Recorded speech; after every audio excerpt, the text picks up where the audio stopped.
فلا أقسم بمواقع النجوم وإنه لقسم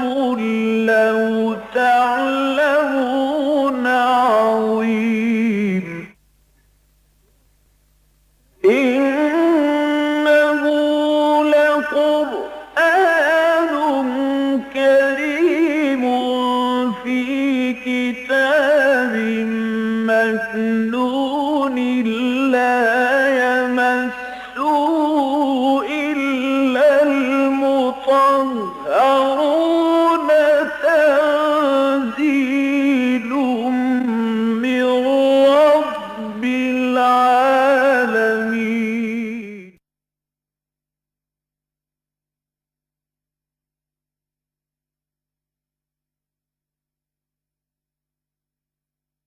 الحمد للہ وکفا والصلاة والسلام علی عباده الذین اصطفى خصوصاً علی افضلہم وخاتم النبیین محمد الامین وعلی آلہ وصحبہ اجمعین. اما بعد فقد قال اللہ تبارک وتعالی کما ورد فی سورة البقرہ اعوذ باللہ من الشیطان الرجیم بسم اللہ الرحمن الرحیم. مثل الذين ينفقون أموالهم في سبيل الله كمثل حبة أنبتت سبع سنابل في كل سنبلة 100 حبة والله يضاعف لمن يشاء والله واسع عليم. صدق الله العظيم. رب اشرح لي صدري ويسر لي أمري واحلل عقدة من لساني يفقهوا قولي. اللهم ربنا الہمنا رشدنا واعذنا من شرور انفسنا. اللهم ارنا الحق حقا وارزقنا اتباعه وارنا الباطل باطلا وارزقنا اجتنابه. آمین یا رب العالمین. اسلام میں بالکل آغاز ہی سے اللہ کی خوشنودی کے لیے اپنا مال صرف کرنا نہ صرف یہ کہ ایک فعل محمود رہا ہے بلکہ یہ شریعت کا بھی ایک لازمی جز رہا. چنانچہ ہمیں معلوم ہوتا ہے کہ حضرت آدم کے 2 بیٹوں کا معاملہ ہوا حابیل اور قابیل کا کہ دونوں نے قربانیاں پیش کیں اللہ کی حضور میں. ایک کی قبول ہو گئی دوسرے کی نہیں ہوئی اور اسی سے پھر شدید قسم کے حسد کے اندر مبتلا ہو کر قابیل نے حابیل کو قتل کر دیا. تو اپنا مال اللہ کی رضا کے لیے اللہ کی خوشنودی کے لیے صرف کرنا خرچ کرنا یہ گویا کہ ہمیشہ سے فطرت انسانی میں بھی شامل ہے. تبھی یہ حضرت آدم کے 2 بیٹوں کا معاملہ سامنے آتا ہے اور تمام آسمانی جو شرائع رہی ہیں ان سب میں بھی اس کا مقام رہا اور یہ یقیناً عبادات میں شامل رہا ہے. اس ضمن میں آج میں سب سے پہلے جبکہ ہم 2 رکوع آج ارادہ رکھتے ہیں کہ پڑھیں سورہ بقرہ میں جو اللہ تعالیٰ کی رضا کے لیے مال خرچ کرنے کے ضمن میں قرآن مجید کا ضربۂ سلام ہے. یہ جو 36واں اور 37واں رکوع ہے سورہ بقرہ کا اس موضوع پر قرآن مجید کا عظیم ترین بھی جامع ترین بھی مقام یہی ہے. لیکن اس کی تمہید کے طور پر میں آپ سے عرض کروں کہ سب سے پہلے تو 10 اصطلاحات سے اپنے آپ کو واقف بنا لیجئے کہ قرآن مجید میں اللہ کی رضا جوئی کے لیے اپنا مال خرچ کرنے کو کن کن اعتبارات سے اور کن کن اسلوبوں سے تعبیر کیا گیا. سب سے بنیادی اصطلاح جو سمجھیے کہ عرب جاہلیت کے اندر بھی ایک بہت بڑی نیکی سمجھی جاتی تھی وہ تھا بھوکوں کو کھانا کھلانا. اطعام الطعام قرآن مجید میں بھی اس کا تذکرہ ملتا ہے. آپ کو معلوم ہے سورہ دہر میں فرمایا وَيُطْعِمُونَ الطَّعَامَ عَلَىٰ حُبِّهِ مِسْكِينًا وَيَتِيمًا وَأَسِيرًا. گویا کہ یہ بڑے محمود افعال میں سے ہے کہ کوئی شخص اس وقت جب کہ قحط کا عالم ہو اور خود بھی لالے پڑے ہوئے ہوں اس وقت انسان جو ہے وہ یتیم کو یا کسی قیدی کو، اس لیے کہ اس زمانے میں قیدی اس طرح کی جیلیں نہیں ہوتی تھی کہ جہاں انہیں راشن ملتا ہو، بلکہ کوئی شخص نادہندہ ہے اگر کسی کا اس نے اس سے قرض لینا تھا اور وہ نہیں واپس کر سکا ہے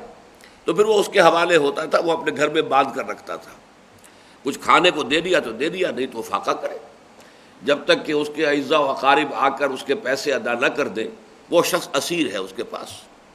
تو ایسے حالات میں در حقیقت اسیروں کو بھی کھانا کھلانا جو ہے یہ ایک بڑا نیکی کا کام تھا۔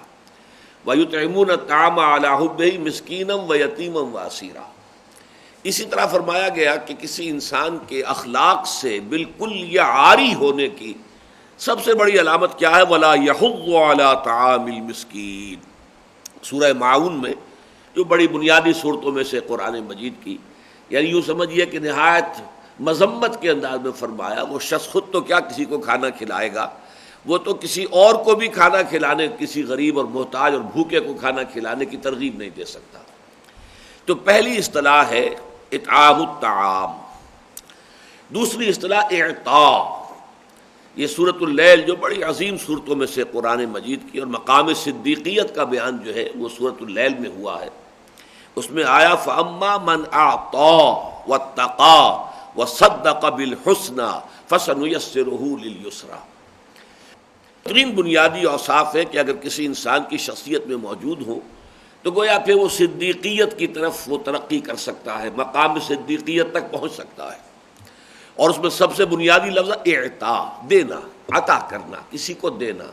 کسی مسکین کو، کسی غریب کو، کسی محتاج کو، کسی ضرورت مند کو دینا۔ اس کے بعد ایک لفظ آتا ہے ایتاء المال، وآتى المال على حبه ذوي القربى واليتامى والمساکین وابن السبیل والسائلین وفی الرقاب، اپنا مال عطا کرنا، اپنا مال دے دینا غریبوں کو، قرابت داروں کو، مسکینوں کو، یتیموں کو، محتاجوں کو اور مقروضوں کو، مسافروں کو، یہ پھر ایتاء المال ہے۔ سورۃ اللیل میں بھی فرمایا الذی یؤتی مالہ یتزکیٰ، یعنی وہ شخص کہ جو اپنا مال دیتا ہے لوگوں کو اور اس سے اس کے پیش نظر کیا ہے؟ اپنا تزکیہ نفس، وہ چاہتا ہے کہ اس کی اپنی روح کے اندر ترفع پیدا ہو، اس کی روح جو ہے وہ بلند ہو جائے، اس کو وہ مقام جو ہے وہ حقیقی مقام جو ہے روحانیت کا وہ حاصل ہو جائے۔ اس کے علاوہ پھر چوتھی اصطلاح آتی ایتاء الزکوٰۃ، لیکن ایتاء الزکوٰۃ کو ذرا دو حصوں میں تقسیم کر لیجئے۔ ایک تو ایتاء الزکوٰۃ وہ ہے جو شریعت محمدی علیہ صاحب الصلاۃ والسلام میں ایک معین عبادت ہے اور اس کے اپنے اصول ہیں، قواعد ہیں، ضوابط ہیں، کن پر وہ عائد ہوگی، کن پر نہیں ہوگی، کون صاحب نصاب ہے، کون نہیں ہے، پھر اس کی کیا وہ شرح کیا ہے، وغیرہ وغیرہ۔ یہ 5 ارکان اسلام میں سے بنی الاسلام علی 5، شہادت اللہ الہ الا اللہ وان محمد رسول اللہ و اقام الصلاۃ و ایتاء الزکاۃ، یہ ایک علیحدہ اصطلاح ہے، یہ تو اصطلاح بن گئی۔ لیکن اس کے علاوہ بھی مکی صورتوں میں یہ لفظ آیا ہے۔ سورۃ الروم میں فرمایا وما آتیتم من ربا لیربو فی اموال الناس فلا یربو عند اللہ وما آتیتم من زکاۃ تریدون وجہ اللہ۔ اب ظاہر بات ہے سورہ روم جو ہے وہ تو درمیانے زمانے کی مکی صورت ہے، سن 7، 6، 7، 8 میں نازل ہوئی ہے۔ اس وقت تک زکوٰۃ ایک عبادت کے طور پر اور ایک رکن اسلام کے طور پر ابھی متعارف نہیں تھی، لیکن یہ کہ ان کے ہاں یہ تصور موجود تھا کہ مال خرچ کر کے انسان اپنی روح کی بالیدگی حاصل کر سکتا ہے، اور اس کے لیے وہ لفظ ایتاء زکوٰۃ ہی اس کو استعمال کرتے تھے۔ بعد میں اسی کے حوالے سے اسے ایک معین جو ہے اصطلاح بنا کر اور ارکان اسلام میں شامل کیا گیا۔ اسی طریقے سورہ حامیم السجدہ میں فرمایا وَوَيْلٌ لِّلْمُشْرِكِينَ الَّذِينَ لَا يُؤْتُونَ الزَّكَاةَ وَهُمْ بِالْآخِرَةِ هُمْ كَافِرُونَ۔ تو بڑی ہلاکت اور بربادی اور تباہی اور افسوس ہے اور مشرکین کے حق میں کہ جو تزکیے کے حصول کی کوشش نہیں کرتے، تزکیہ حاصل کرنے کے لیے اپنا مال خرچ نہیں کرتے، اور آخرت کے تو وہ سرے سے منکر ہیں۔ تو یہ جو ایتاء الزکوٰۃ ہے یہ عمومی طور پر گویا کہ جو اب وہ اس معین زکوٰۃ سے علیحدہ، یہی وجہ ہے کہ ہم دیکھتے ہیں کہ جو ہم پڑھ چکے ہیں آیت البر، اس میں ان دونوں کا علیحدہ علیحدہ تذکرہ موجود ہے۔ وَآتَى الْمَالَ عَلَىٰ حُبِّهِ ذَوِي الْقُرْبَىٰ وَالْيَتَامَىٰ وَالْمَسَاكِينَ وَابْنَ السَّبِيلِ وَالسَّائِلِينَ وَفِي الرِّقَابِ وَأَقَامَ الصَّلَاةَ وَآتَى الزَّكَاةَ۔ ایتاء الزکوٰۃ جو ہے وہ گویا کہ علیحدہ سے موجود ہے وہاں پر، اور اس سے پہلے جو ایتاء مال ہے وہ اس کے علاوہ ہے۔ اس پر ہم پڑھ بھی چکے ہیں جب آیت بر کا مطالعہ کر رہے تھے۔ اسی طرح پھر چھٹی اصطلاح صدقات۔ صدقات میں در حقیقت کسی انسان کی شرافت کا ثبوت ہے، اس کے ایمان کی صداقت کا ایک ثبوت بن جاتے ہیں۔ وہ اللہ کی راہ میں صدقہ دیتا ہے، خرچ کرتا ہے، اللہ کی رضا کے لیے اپنا مال صرف کرتا ہے، صدقات۔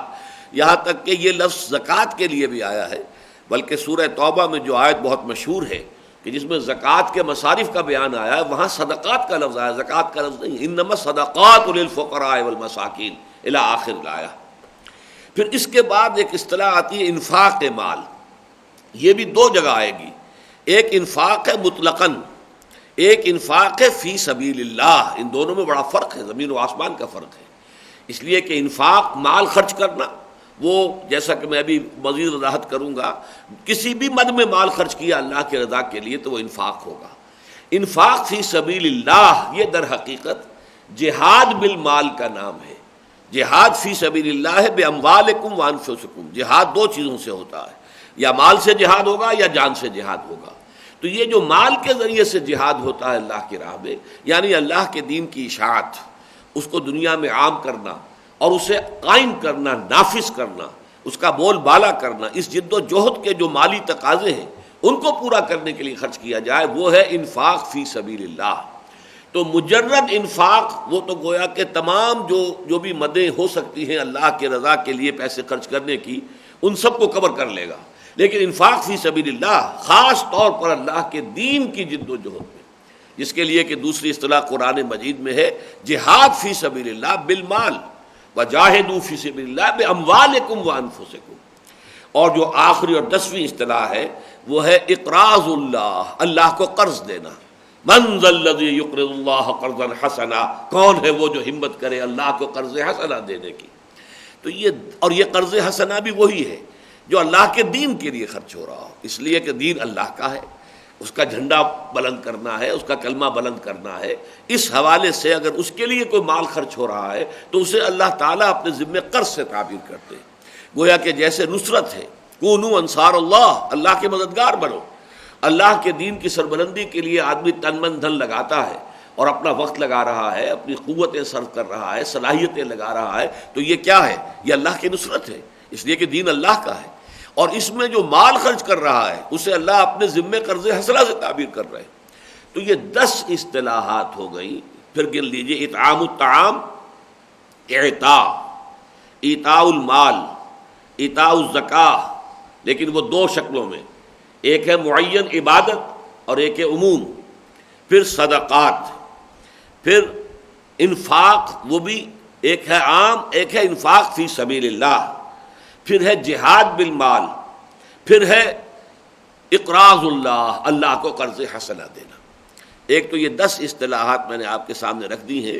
اور ان کو یوں سمجھیے کہ 2 حصوں میں ہم تقسیم کر سکتے ہیں۔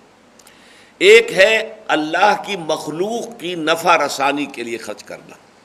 اللہ راضی ہوتا ہے اس سے، الخلق عیال اللہ، تمام مخلوقات اللہ کے کنبے کے مانند ہیں، کوئی بھوکا ہے اسے کھانا کھلایا ہے، کوئی یتیم ہے اس کی ضرورت پوری کی ہے، کسی بیوہ کی ضرورت پوری کی ہے، کسی محتاج کی کوئی ضرورت پوری کی ہے، کسی مسافر کو کہ اس وقت اس کا حالت سفر میں ایسی صورت پیش آ گئی ہے کہ اسے احتیاج ہے تو اس کی مدد کی ہے۔ یہ شکل جو ہے، بھوکے کو کھانا کھلایا ہے، بیمار کی تیمارداری ہے، علاج معالجہ ہے اس پر صرف کیا ہے، یا یہ کہ یتیم خانہ کھول دیا ہے، یا یہ کہ پچھلے زمانے میں کنواں کھدوا دینا بہت بڑی بات تھی۔ یہ کام کیا ہے؟ اس کو ہم کہیں گے صدقات، اس کو کہیں گے خیرات، خلق خدا کی ضروریات کی بہم رسانی کے لیے پیسہ خرچ کرنا۔ اور ایک ہے اللہ کے دین کے لیے مال خرچ کرنا، چاہے وہ نشر و اشاعت کے لیے ہو اور چاہے وہ اس کی نصرت و اقامت کے لیے ہو۔ اب دوسری بات میں تمہیداً آج یہ چاہوں گا کہ ذرا ہم جائزہ لے لیں کہ یہ موضوع اب تک سورہ بقرہ میں کتنی مرتبہ آ چکا ہے، چونکہ میں نے کئی مرتبہ آپ کو گنوایا کہ سورہ بقرہ کا جو نصف ثانی ہے، دوسرا آدھا حصہ جو ہے، جو اس کا 19ویں رکوع سے شروع ہوتا ہے، اس میں 4 ڈوریاں ہیں مضامین کی۔ 2 کا تعلق ہے احکام شریعت سے، ان میں سے ایک عبادات اور دوسری معاملات سے متعلق۔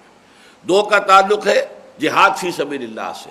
جن میں سے ایک قتال فی سبیل اللہ، ایک انفاق فی سبیل اللہ۔ تو یہ جو ڈوری ہے انفاق فی سبیل اللہ کی یا صدقات کی، سورہ بقرہ میں ایک تو بالکل آغاز میں کا جو پہلا جو حصہ ہے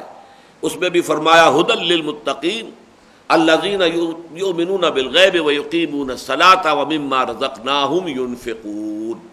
تو یہاں مطلق انفاق کا لفظ آیا ہے، اس میں فی سبیل اللہ کا لفظ نہیں ہے، یعنی یہ کہ دونوں مدیں اس میں کور ہو جائیں گی۔ پھر فرمایا ہے یہ وَأَقِيمُوا الصَّلَاةَ وَآتُوا الزَّكَاةَ وَارْكَعُوا مَعَ الرَّاكِعِينَ، یہ بنی اسرائیل سے خطاب میں 5ویں رکوع میں پھر یہ آیت آئی ہے۔ نصف ثانی میں جو ڈوری ہے اب اس کو نوٹ کرتے جائیے۔ سب سے پہلے تو عظیم ترین آیت البر، وآت المال علی حبہ ذوی القربى والیتامى والمساکین وابن السبیل والسائلین وفی الرقاب واقام الصلاۃ وآت الزکاۃ، یہاں دونوں کو کور کر لیا ہے۔ ایک یہ کہ زکوٰۃ کی معین عبادت کا تذکرہ بھی آ گیا، اور اس کے علاوہ جیسا کہ میں حدیث آپ کو سنا چکا ہوں، حضور نے فرمایا ان فی المال لحقا سوی الزکاۃ، یہ نہ سمجھنا کہ زکوٰۃ ادا کر دیا تو بس مال میں جو حق اللہ کا تھا وہ پورا کا پورا ادا ہو گیا، نہیں، تمہارے مالوں میں زکوٰۃ کے علاوہ بھی اللہ کا حق ہے۔ ان فی المال لحقا سوی الزکاۃ، زکوٰۃ کے علاوہ، اور پھر آپ نے یہی آیت جو ہے پڑھی اس کو ثبوت کے طور پر۔ اس کے بعد ہم دیکھتے ہیں کہ یہ تو آیت نمبر 177 تھی، پھر آیت نمبر 195 میں آیا وَأَنفِقُوا فِي سَبِيلِ اللَّهِ وَلَا تُلْقُوا بِأَيْدِيكُمْ إِلَى التَّهْلُكَةِ وَأَحْسِنُوا إِنَّ اللَّهَ يُحِبُّ الْمُحْسِنِينَ، دیکھو اہل ایمان، اللہ کی راہ میں خرچ کرو۔ اب یہاں آ گیا انفاق فی سبیل اللہ، اس لیے کہ اب قتال فی سبیل اللہ اور انفاق فی سبیل اللہ یہ ڈوریاں جو ہیں یہ شروع ہو چکی ہیں۔ پھر فرمایا ہے آیت نمبر 215 میں یسألونک ماذا ينفقون قل ما انفقتم من خیر فللوالدین والاقربین والیتامى والمساکین وابن السبیل، یہ پھر وہ پہلی مد آ گئی۔ یہ پوچھتے ہیں نبی کہ کیا خرچ کریں، فرمایا جو بھی خرچ کرو وہ تمہارے والدین کے لیے ہے، تمہارے قرابت داروں کے لیے، یتیموں کے لیے، مساکین کے لیے ہے۔ لیکن پھر فوراً ہی چوتھی آیت کے بعد پھر فرما دیا وَيَسْأَلُونَكَ مَاذَا يُنْفِقُونَ قُلِ الْعَفْوَ، پوچھتے ہیں کتنا خرچ کریں، کہیے جو بھی ضرورت سے زائد ہے، جو تمہاری ضروریات ہیں وہ پوری کرو، باقی جو بھی بچ گیا ہے اسے جمع نہ کرو۔ جمع مالا وعددہ یحسب ان مالہ اخلدہ، یہ چیز اللہ کو پسند نہیں ہے۔ جس نے آج تمہاری ضرورت پوری کی ہے وہ کل بھی کرے گا۔ آج اگر تمہارے پاس کوئی بچ گیا تو دے دو، اللہ کی راہ میں دے دو، چاہے کسی مسکین کو، یتیم کو دے دو، کسی ضرورت مند کو، بھوکے کو دے دو، یا پھر اللہ کی راہ میں اللہ کے دین کی جد و جہد کے لیے دے دو۔ اس کے بعد فرمایا آیت نمبر 245 میں من ذا الذی یقرض اللہ قرضا حسنا فیضاعفہ لہ اضعافا کثیرہ، کون ہے وہ باہمت شخص جو اللہ کو قرض حسنہ دینے کی ہمت کرے تو پھر اللہ اس کے لیے اس کو بڑھاتا رہے، دگنا چوگنا، وہ تو اضعافا کثیرہ، وہ تو یعنی کئی گنا اس کو اللہ تعالیٰ بڑھاتا رہے گا۔ اس کے بعد پھر ہم پڑھ چکے ہیں آیت الکرسی سے ایک آیت پہلے جو ہے آیت نمبر 254 یا ایھا الذین آمنوا انفقوا مما رزقناکم من قبل ان یأتی یوم لا بیع فیہ ولا خلۃ ولا شفاعہ۔ اب یہ نویں مرتبہ سمجھیے کہ اس سورہ مبارکہ میں اب یہ 2 رکوع آ رہے ہیں جن کے بارے میں عرض کر چکا ہوں۔ یہ قرآن حکیم میں اس موضوع پر ضربۂ سلام ہے، اس میں بہت زیادہ وضاحت کی ضرورت نہیں ہے انشاءاللہ تعالی۔ اب یہ سارا پس منظر آپ کے سامنے آ گیا ہے تو آپ بڑی آسانی کے ساتھ اس کے تمام مضامین کو اپنی اپنی جگہ پر، اس لیے کہ اس میں دونوں مدوں کو کور کیا گیا ہے، صدقات، خیرات،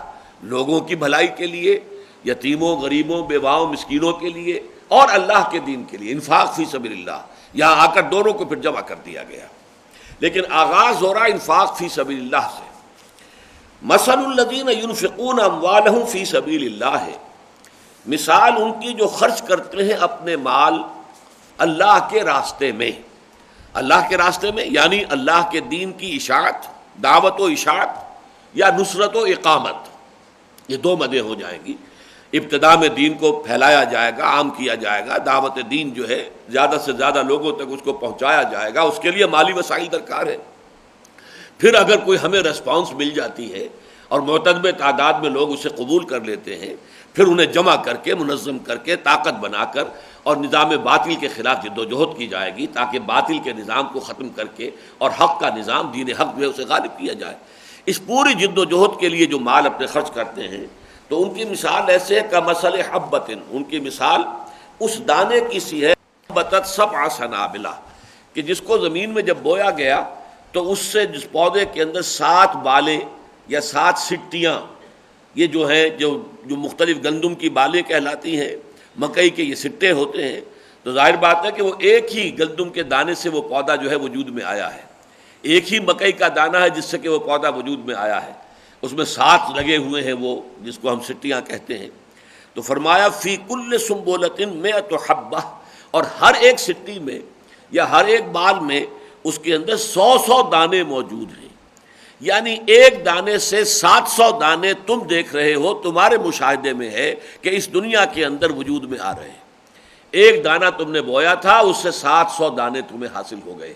گویا کہ اسی طریقے سے اللہ کی راہ میں جو مال خرچ کرو گے تو 700 گنا اس کے ثواب کی امید رکھو کہ اللہ تعالیٰ اس کا ثواب تمہیں دے گا، اسے بدلہ دے گا اس کا 700 گنا۔ اور اسی پر اکتفا نہیں، واللہ یضاعف لمن یشاء، اور بھی دگنا کرے گا، بڑھائے گا، چوگنا کرے گا اللہ جس کے لیے چاہے گا۔ واللہ واسع علیم، اللہ بڑی وسعت والا ہے۔ یہ نہ سمجھو کہ اس کے خزانے جو ہیں وہ کیسے متحمل ہوں گے اتنے اجر و ثواب کے، اتنی مخلوق ہوگی کہ جس نے اللہ کی راہ میں اس طرح اپنا مال خرچ کیا ہے، کتنا مال خرچ ہوا ہوگا، اور اس کا اگر اس طریقے سے 700 گنا اور 7000 گنا اجر و ثواب دینے کا مرحلہ آیا تو کیسے پورا ہوگا۔ اللہ کی تم وسعتوں کا اندازہ نہیں کر سکتے، اس کے خزانے اتھاہ ہیں۔ واللہ واسع علیم، اور وہ اسے خوب معلوم ہے کہ کون ہے میرا وہ بندہ جو خالص میری رضا کے حصول کے لیے اور میرے دین کے پیغام کی نشر و اشاعت کے لیے یا میرے دین کی اقامت کی جد و جہد میں اپنا مال خرچ کر رہا ہے۔ الذین ينفقون اموالهم فی سبیل اللہ ثم لا یتبعون ما انفقوا منا ولا اذى لهم اجرهم عند ربهم ولا خوف علیہم ولا هم يحزنون، وہ لوگ کہ جو خرچ کرتے ہیں اپنے مال اللہ کی راہ میں، اس کی وضاحت میں کر چکا ہوں، دین کی دعوت و اشاعت اور نصرت و اقامت میں۔ ثم لا یتبعون ما انفقوا منا ولا اذى، پھر یہ کہ وہ اب جو بھی انہوں نے خرچ کیا ہوتا ہے اس کے بعد میں کہیں اس کو جتلاتے نہیں ہیں، کسی کو تکلیف نہیں دیتے ہیں، اس لیے کہ ہو سکتا ہے کہ یہ مال، جیسا کہ یہ مضمون کے آخر میں آئے گا بالکل، کہ وہ اللہ کے بندے کہ جنہوں نے اپنے آپ کو دین کی خدمت کے لیے اس طرح سے ہمتن لگا دیا ہو کہ وہ اپنی معاشی ضروریات پوری خود نہ کر سکتے ہوں، تو ان کو مال دینا اپنا تاکہ ان کی ضروریات پوری ہو سکے، یہ انفاق فی سبیل اللہ کی سب سے احسن، سب سے اعلیٰ، سب سے ارفع شکل ہے۔ اس حوالے سے اگر کسی ایسے اللہ کے بندے کو آپ نے اس کے ساتھ کوئی تعاون کیا ہے اور پھر جتلا دیا، کبھی احسان دھر دیا اس پر، اس کے لیے کوئی اذیت بخش بات کہہ دی کہ معلوم ہو کہ تم میرے زیر بار احسان ہو، تو اس کے بعد تو گویا کہ وہ بات جو ہے وہ آپ کا صدقہ یا خیرات یا جو آپ نے انفاق کیا تھا وہ باطل ہو جائے گا۔ لیکن جو لوگ ان دونوں چیزوں سے بچے رہیں، الذین ينفقون اموالهم فی سبیل اللہ، یقیناً وہ لوگ کہ جو خرچ کرتے ہیں اپنے مال اللہ کے راہ میں، ثم لا یتبعون ما انفقوا منا ولا اذى، پھر جو بھی انفاق انہوں نے کیا ہوتا ہے اس کے بعد نہ تو جتلاتے ہیں نہ تکلیف دیتے ہیں، لہم اجرہم عند ربہم، ان کا اجر تو ان کے رب کے پاس ہے ہی، وہ تو پہلی آیت میں آ چکا ہے، 700 گنا، بلکہ اس سے بھی دگنا چوگنا 10 گنا جتنا اللہ چاہے گا۔ مزید یہ کہ ولا خوف علیہم ولا هم یحزنون، ان پر نہ کوئی خوف رہے گا اور نہ ہی وہ حزن سے دوچار ہوں گے۔ اور یہ کیفیات اچھی طرح نوٹ کر لیجئے کہ صرف آخرت سے متعلق نہیں ہے، آخرت کا تو ہے ہی ہے، جب اللہ تعالیٰ انہیں جنت میں داخل کر دے گا تو اب خوف اور حزن دونوں سے ہمیشہ ہمیشہ کے لیے ان کو نجات ہو گئی، لیکن یہ کیفیت دنیا میں بھی انہیں حاصل ہوتی ہے۔ ایمان کا اصل حاصل یہی ہے، زوال خوف و حزن۔ الا ان اولیاء اللہ لا خوف علیہم ولا هم یحزنون الذین آمنوا وکانوا یتقون لہم البشریٰ فی الحیات الدنیا والآخرہ۔ اللہ کے جو ولی ہوتے ہیں، دوست ہوتے ہیں، جن کا کہ واقعتاً مخلصانہ تعلق ہے قلبی اور روحانی اللہ کے ساتھ، تو ان کے لیے کوئی خوف اور حزن اس دنیا کی زندگی میں بھی نہیں ہے۔ اس دنیا کی زندگی میں بھی بشارتیں ہی بشارتیں ہیں، اور باقی یہ کوئی علیحدہ مخلوق نہیں ہے۔ پچھلے درس میں ہم دیکھ چکے ہیں، انسان ہی ہوتے ہیں وہ جو حقیقت ایمان سے بہرہ ور ہوں اور جن کی زندگیوں میں حقیقی تقویٰ جو ہے وہ پیدا ہو جائے، وہ اللہ کے ولی ہیں۔ قول معروف و مغفرۃ خیر من صدقۃ یتبعھا اذی، اب اس کو دوبارہ انداز میں بیان کیا، اچھی بات کہہ دینا یا یہ ہے کہ درگزر کرنا، یہ کہیں بہتر ہے اس سے کہ صدقہ دیا جائے، خیرات کی جائے، کسی ضرورت مند کو دیا جائے، اور پھر اس کے بعد یتبعھا اذی، پھر اسے تکلیف پہنچائی جائے، کوفت پہنچائی جائے، اس کی عزت نفس کو ٹھیس پہنچائی جائے، بجائے اس کے کہ آپ دے کر اور پھر یہ کام کریں، اس سے بہتر ہے کہ آپ بھلے طریقے سے معذرت کر لیں۔ فرض کیجئے کسی سائل نے آ کر آپ سے سوال کیا ہے، کیونکہ یہاں پر میں نے عرض کیا دونوں چیزیں یہاں پر موجود ہیں، صدقہ و خیرات بھی ہے اور انفاق فی سبیل اللہ بھی ہے۔ پہلی دونوں آیتیں انفاق فی سبیل اللہ کے ضمن میں آئی ہیں، اب یہ آیت صدقے کے ضمن میں آئی ہے۔ صدقہ تو یہ کہ کوئی شخص آیا ہے کوئی مانگ رہا ہے آپ سے، سائل ہے، آپ نے دے تو دیا لیکن کوئی جملہ بھی ایسا کہہ دیا جو جا کر اس کے دل میں تیر کی طرح ترازو ہو گیا، اس کی عزت نفس کو آپ نے ٹھیس بھی پہنچا دی، تو اس سے کہیں بہتر تھا کہ تم بڑے انداز میں اس سے عذر کر لیتے، معذرت کر لیتے، نہیں بھائی معاف کرو، میں اس وقت آپ کی مدد کرنے کی پوزیشن میں نہیں ہوں، اور یہ کہ درگزر بھی کرتے، اگر اس نے آپ سے سوال بھی کیا ہے، بسا اوقات آدمی غصہ بھی آتا ہے کہ میں نے ایک دفعہ معذرت کی ہے لیکن نہیں مان رہا ہے، پھر مانگ رہا ہے، لیکن یہ کہ اس سے بہتر ہے کہ تم اس سے اچھے طریقے سے معذرت کر لو اور اس سے درگزر کرو، اگر اس نے ایک کے بعد دوسری مرتبہ بھی تم سے سوال کیا ہے تو یہ کہیں بہتر ہوگا اس سے کہ تم صدقہ تو دو، خیرات تو کرو، اس سائل کو کچھ دو تو صحیح، لیکن اس کے اوپر پھر اس کو تکلیف پہنچاؤ۔ واللہ غنی حلیم، اور جان لو کہ اللہ غنی ہے اور حلیم ہے۔ یہاں کیوں اس کا حوالہ دیا نوٹ کیجئے، اس لیے کہ تم جو سائل کو دے رہے ہو در حقیقت اللہ کو دے رہے ہو، یہ سائل جو ہے اس کا ہاتھ در حقیقت اللہ کا ہاتھ ہے، اس لیے کہ الخلق عیال اللہ، مخلوقات تو تمام کی تمام جو ہے اللہ کے کنبے کے مانند ہیں۔ حدیث قدسی میں بھی آتا ہے، اے میرے بندے میں بھوکا تھا، میں نے تجھ سے کھانا طلب کیا تھا، تو نے مجھے کھانا نہیں کھلایا، اور بندہ کہے گا پروردگار تو تو پاک ہے اس سے کہ تجھے بھوک لاحق ہو اور تجھے کھانے پینے کی ضرورت ہو۔ اللہ فرمائے گا کہ دیکھ فلاں وقت میرا ایک بندہ وہ بھوکا تھا، اس نے تجھ سے کھانا طلب کیا، وہ میں ہی تو تھا، در حقیقت وہ میرا بندہ، میری مخلوق، میرے ہی کنبے کا ایک فرد تھا جس نے تجھ سے مانگا تھا، تو گویا کہ میں مانگ رہا تھا اور تو نے مجھے دھتکار دیا، اور ہے میرے بندے میں ننگا تھا، میں نے چاہا تھا کہ مجھے کپڑے پہنا دے، میرے صدر پوشی کا سامان کر دے، تو نے نہیں کیا۔ تو وہی بات پھر بندہ کہے گا، اللہ فرمائے گا کہ اگر کسی نے تجھ سے یہ سوال کیا تھا تو سوال کرنے والا تو میں ہی تھا۔ اس حوالے سے سمجھنا چاہیے کہ در حقیقت سائل کے ہاتھ کے پردے میں اللہ کا ہاتھ ہے، آپ دے رہے ہیں تو اللہ کو دے رہے ہیں، اس لیے کہ اگر واقعتاً آپ کی جو نیت ہے وہ اللہ کی رضا جوئی ہے تو آپ نے تو اللہ ہی کو دیا ہے، تو اللہ تو غنی ہے، بے نیاز ہے، اس کو کوئی احتیاج نہیں ہے، لہذا اس کے ساتھ معاملہ جو ہے اس انداز میں کرو کہ اگر نہیں کسی وقت انسان مدد کر سکتا، کسی کی ضرورت پوری کر سکتا تو اچھے شریفانہ انداز میں عذر کر لے، لیکن یہ نہیں کہ صدقہ دے کر، خیرات دے کر اور اس کی عزت نفس کو کچلے۔ یا ایھا الذین آمنوا لا تبطلوا صدقاتکم بالمن والعذاب۔ دیکھیے جیسے میں نے عرض کیا تھا، دو آیتیں آئی تھیں انفاق کے ضمن میں، دو ہی آیتیں صدقات کے ضمن میں آ رہی ہیں۔ اہل ایمان اپنے صدقات کو باطل نہ کر لو، جتلا کر اور اذیت پہنچا کر، یعنی در حقیقت یہ تو نفی ہو گئی اس کی، جیسے کہ تم نے کچھ کیا ہی نہیں، کوئی خیر تم نے کمایا ہی نہیں، وہ زیرو سے ضرب کھائے گا زیرو ہو جائے گا، چاہے بڑی سے بڑی رقم تم نے دی ہو۔ لا تبطلوا، ابطال کر دینا، باطل کر دینا، گویا کہ تمہارا صدقہ جو ہے وہ باطل ہو گیا۔ لا تبطلوا صدقاتکم بالمن والعذا، اپنی خیراتوں کو، اپنے صدقات کو جتلا کر یا اذیت پہنچا کر باطل نہ ٹھہرا لو۔ کالذی ينفق مالہ رئاء الناس،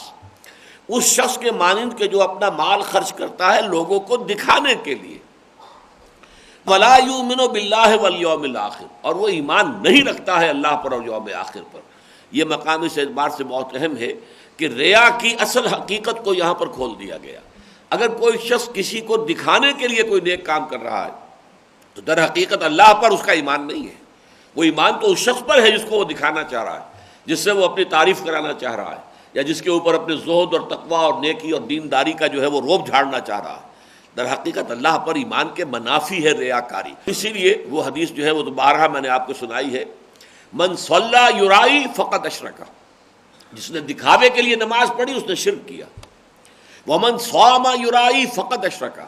جس نے دکھاوے کے لیے روزہ رکھا اس نے شرک کیا۔ ومن تصدق یرائی فقد اشرک، اور جس نے دکھاوے کے لیے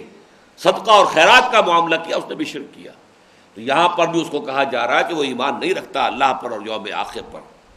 کالذی ينفق مالہ رئاء الناس ولا یؤمن باللہ والیوم الآخر۔ اب اس کی تمثیل بیان کی جا رہی ہے، اور آگے چل کر اس کی ایک تمثیل اور بھی آئے گی،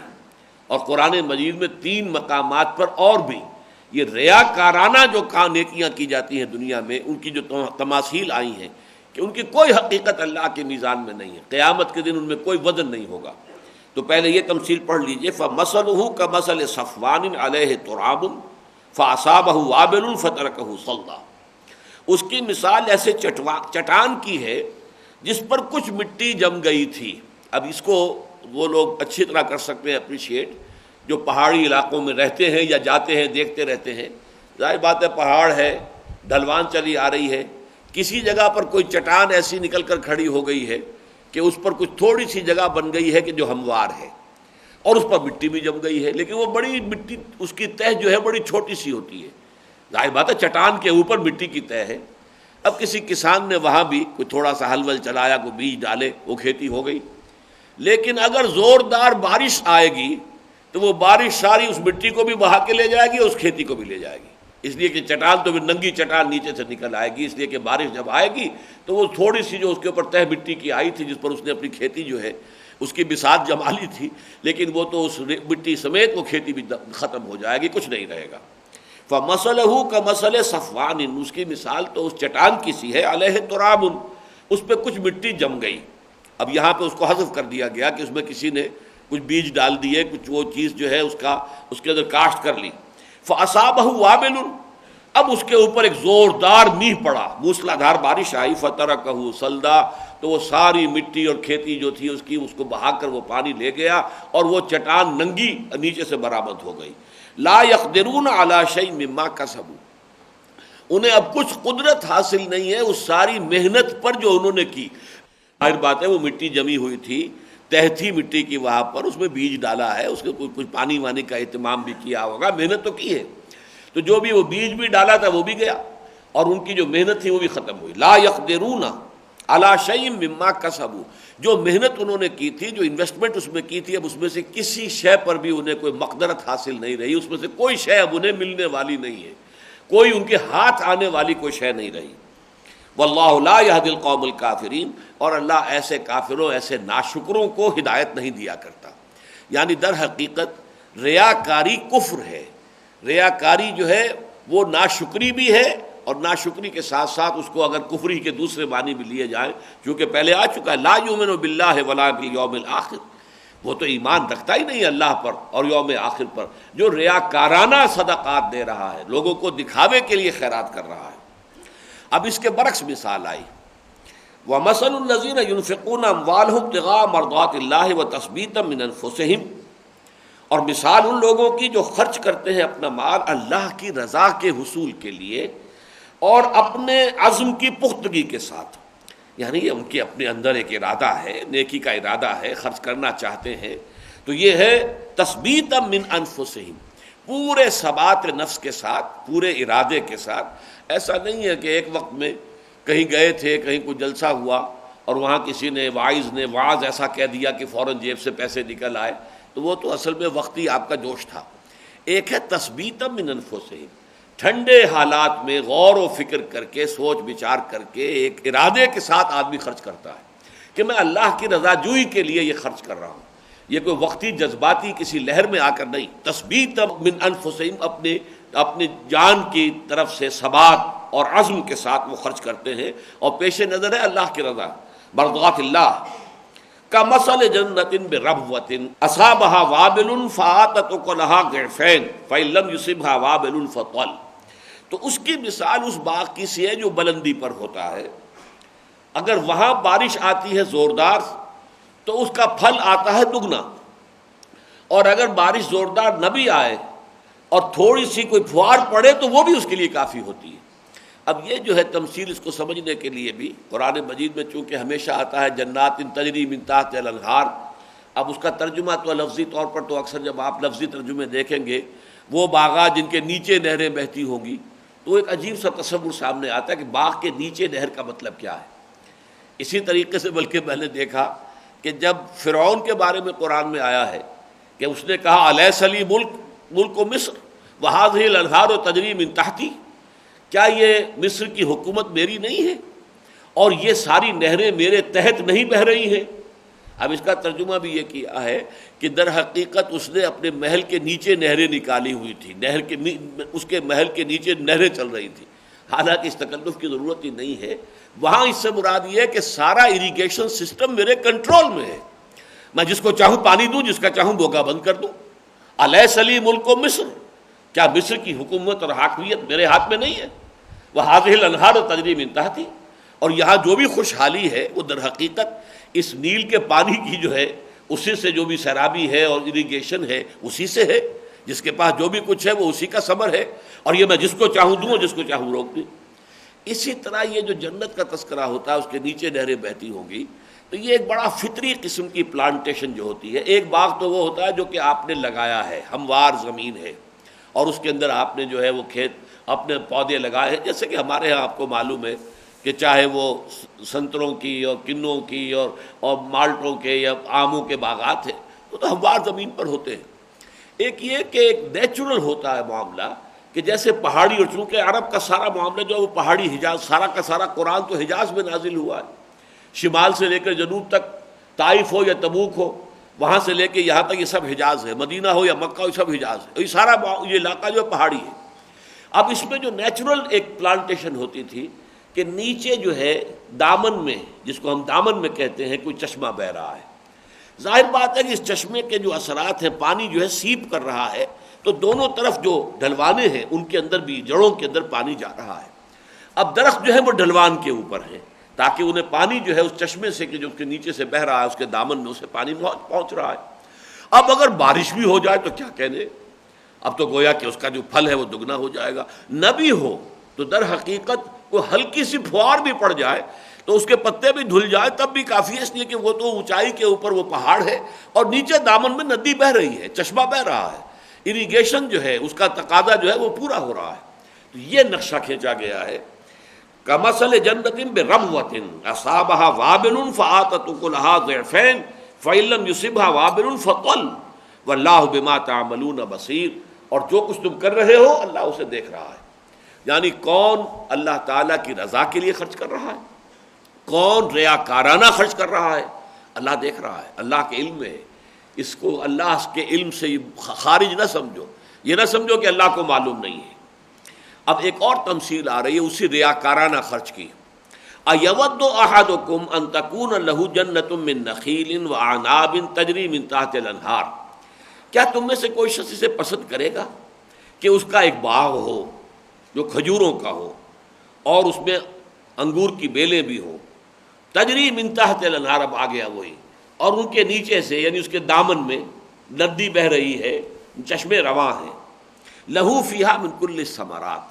اور اسے اپنے اس باغ سے ہر طرح کا میوہ مل رہا ہے، کھجور بھی مل رہی ہے، انگور بھی مل رہے ہیں، اور بھی فرض کیجئے کوئی اور بھی درخت اس نے لگا رکھے ہیں، اسے میوہ مل رہا ہے. لہو فیہا من کل الثمرات واصابہ الکبر، اور اب اس پر بڑھاپا آ گیا. یعنی یہ باغ اس نے محنت کر کے سینچا تھا، لگایا تھا جوانی میں اپنی، جب کہ اس کے اندر قوتیں تھیں، محنت تھی، کرنے کی صلاحیت تھی. اب بڑھاپا آ گیا ہے. وَلَهُ ذُرِّيَّةٌ ضُعَفَاء، اور اب اس کی اولاد ہے کہ جو ابھی کم سن ہے، کمزور ہے، وہ اپنے پاؤں پر کھڑے ہونے کے قابل نہیں ہے، چھوٹی عمر کے بچے ہیں. فَأَصَابَهَا إِعْصَارٌ، کہ اچانک اس باغ کے اوپر ایک آندھی آتی ہے. آندھی بھی وہ کہ جس کے اندر آگ ہے، فیہ نارن، یعنی باد سموم جس کو ہم کہتے ہیں، نار السموم. وہ جب آتی تھی سخت گرم ہوا، وہ ہر شے کو جھلس کر رکھ دیتی تھی، ختم کر دیتی تھی، صحرا کا معاملہ. فَأَصَابَهَا إِعْصَارٌ فِيهِ نَارٌ فَاحْتَرَقَتْ، اور اس آگ نے اس پورے باغ کو جلا کر ختم کر دیا، جھلس کر رکھ دیا. اب ظاہر بات ہے کہ اس کے پاس اب کیا رہ گیا، اب تو نہ اس کے اندر یہ دم ہے کہ وہ دوبارہ یہ باغ جو ہے وہ لگا سکے. خود بوڑھا ہو چکا ہے، اس کے اعضاء جواب دے چکے ہیں، چھل ہو چکے ہیں، بچے چھوٹے چھوٹے ہیں، وہ ابھی کام کرنے کے قابل نہیں ہیں، وہ اپنے پاؤں پر کھڑے نہیں ہیں. تو جو یاس کی کیفیت اس کی ہوگی، جو مایوسی کا عالم اس پر طاری ہوگا، جو افسردگی اس پر آئے گی، اس کا اندازہ کرو. یہی مایوسی، یہی افسردگی ہوگی کہ کوئی شخص یہ سمجھے کہ میں نے بہت خیرات کی ہے، میں نے تو فاؤنڈیشن قائم کر دی تھی، میں نے تو ایک یتیم خانہ کھول دیا تھا، میں نے تو ایک ہسپتال بنا دیا تھا، اس سے اتنے لوگوں کو فائدے ہوئے ہیں، یہ سارا اجر و ثواب میرا اللہ کے ہاں محفوظ ہے. لیکن وہاں جا کر معلوم ہو کہ وہ تو کوئی نار السموم جو ہے اس پر ایسی پھر گئی ہے، چونکہ بدنیتی سے کیا تھا، نیک نیتی سے نہیں کیا تھا، دکھاوے کے لیے کیا تھا. فاؤنڈیشن قائم کی تھی تو سرکار دربار میں رسائی کا ذریعہ اسے بنایا تھا، اس کے ذریعے سے جو ہے مراعات حاصل کی تھی، اس کے ذریعے سے لائسنسز لیے تھے. تو اس تمام چیزوں کا جو ہے وہ آخرت میں کوئی اس کے پاس کچھ نہیں، اور اب ظاہر بات ہے کہ وہ کما کچھ نہیں سکتا، اب اس کے لیے کوئی ممکن نہیں. لا بیع فیہ ولا خلۃ ولا شفاعہ، وہ تو دن وہ آ گیا کہ جس میں نہ کوئی بیع و شرع ہو سکتی ہے، نہ کوئی دوستی مفید ہوگی، نہ کوئی سفارش کام آئے گی. تو جو یاس اس بوڑھے کی، اس بوڑھے باغبان کی جو کیفیت تم دیکھ رہے ہو اس تمثیل کے اندر کہ اس پر جو مایوسی کی کیفیت طاری ہوگی، اسی کے مطابق سمجھو اس شخص کا حال ہوگا جس نے دنیا میں صدقات و خیرات کیے ہیں لیکن ریاکارانہ۔ یہ ایک ہی آپ نے دیکھا رکوع کے اندر دو تمثیلیں آئی ہیں ریاکارانہ خرچ کا جو انجام ہے اس کے حوالے سے، لیکن مضمون کی مناسبت سے میں آپ کو بتا دینا چاہتا ہوں کہ 3 مقامات پر قرآن مجید میں نہ صرف انفاق بلکہ کوئی بھی نیکی کا کام، کوئی بھلے کام، کوئی نیک اعمال جو ظاہرتاً نیک ہو لیکن یہ کہ اگر ان کے پیچھے حقیقی ایمان باللہ اور ایمان بالآخرت نہیں ہے،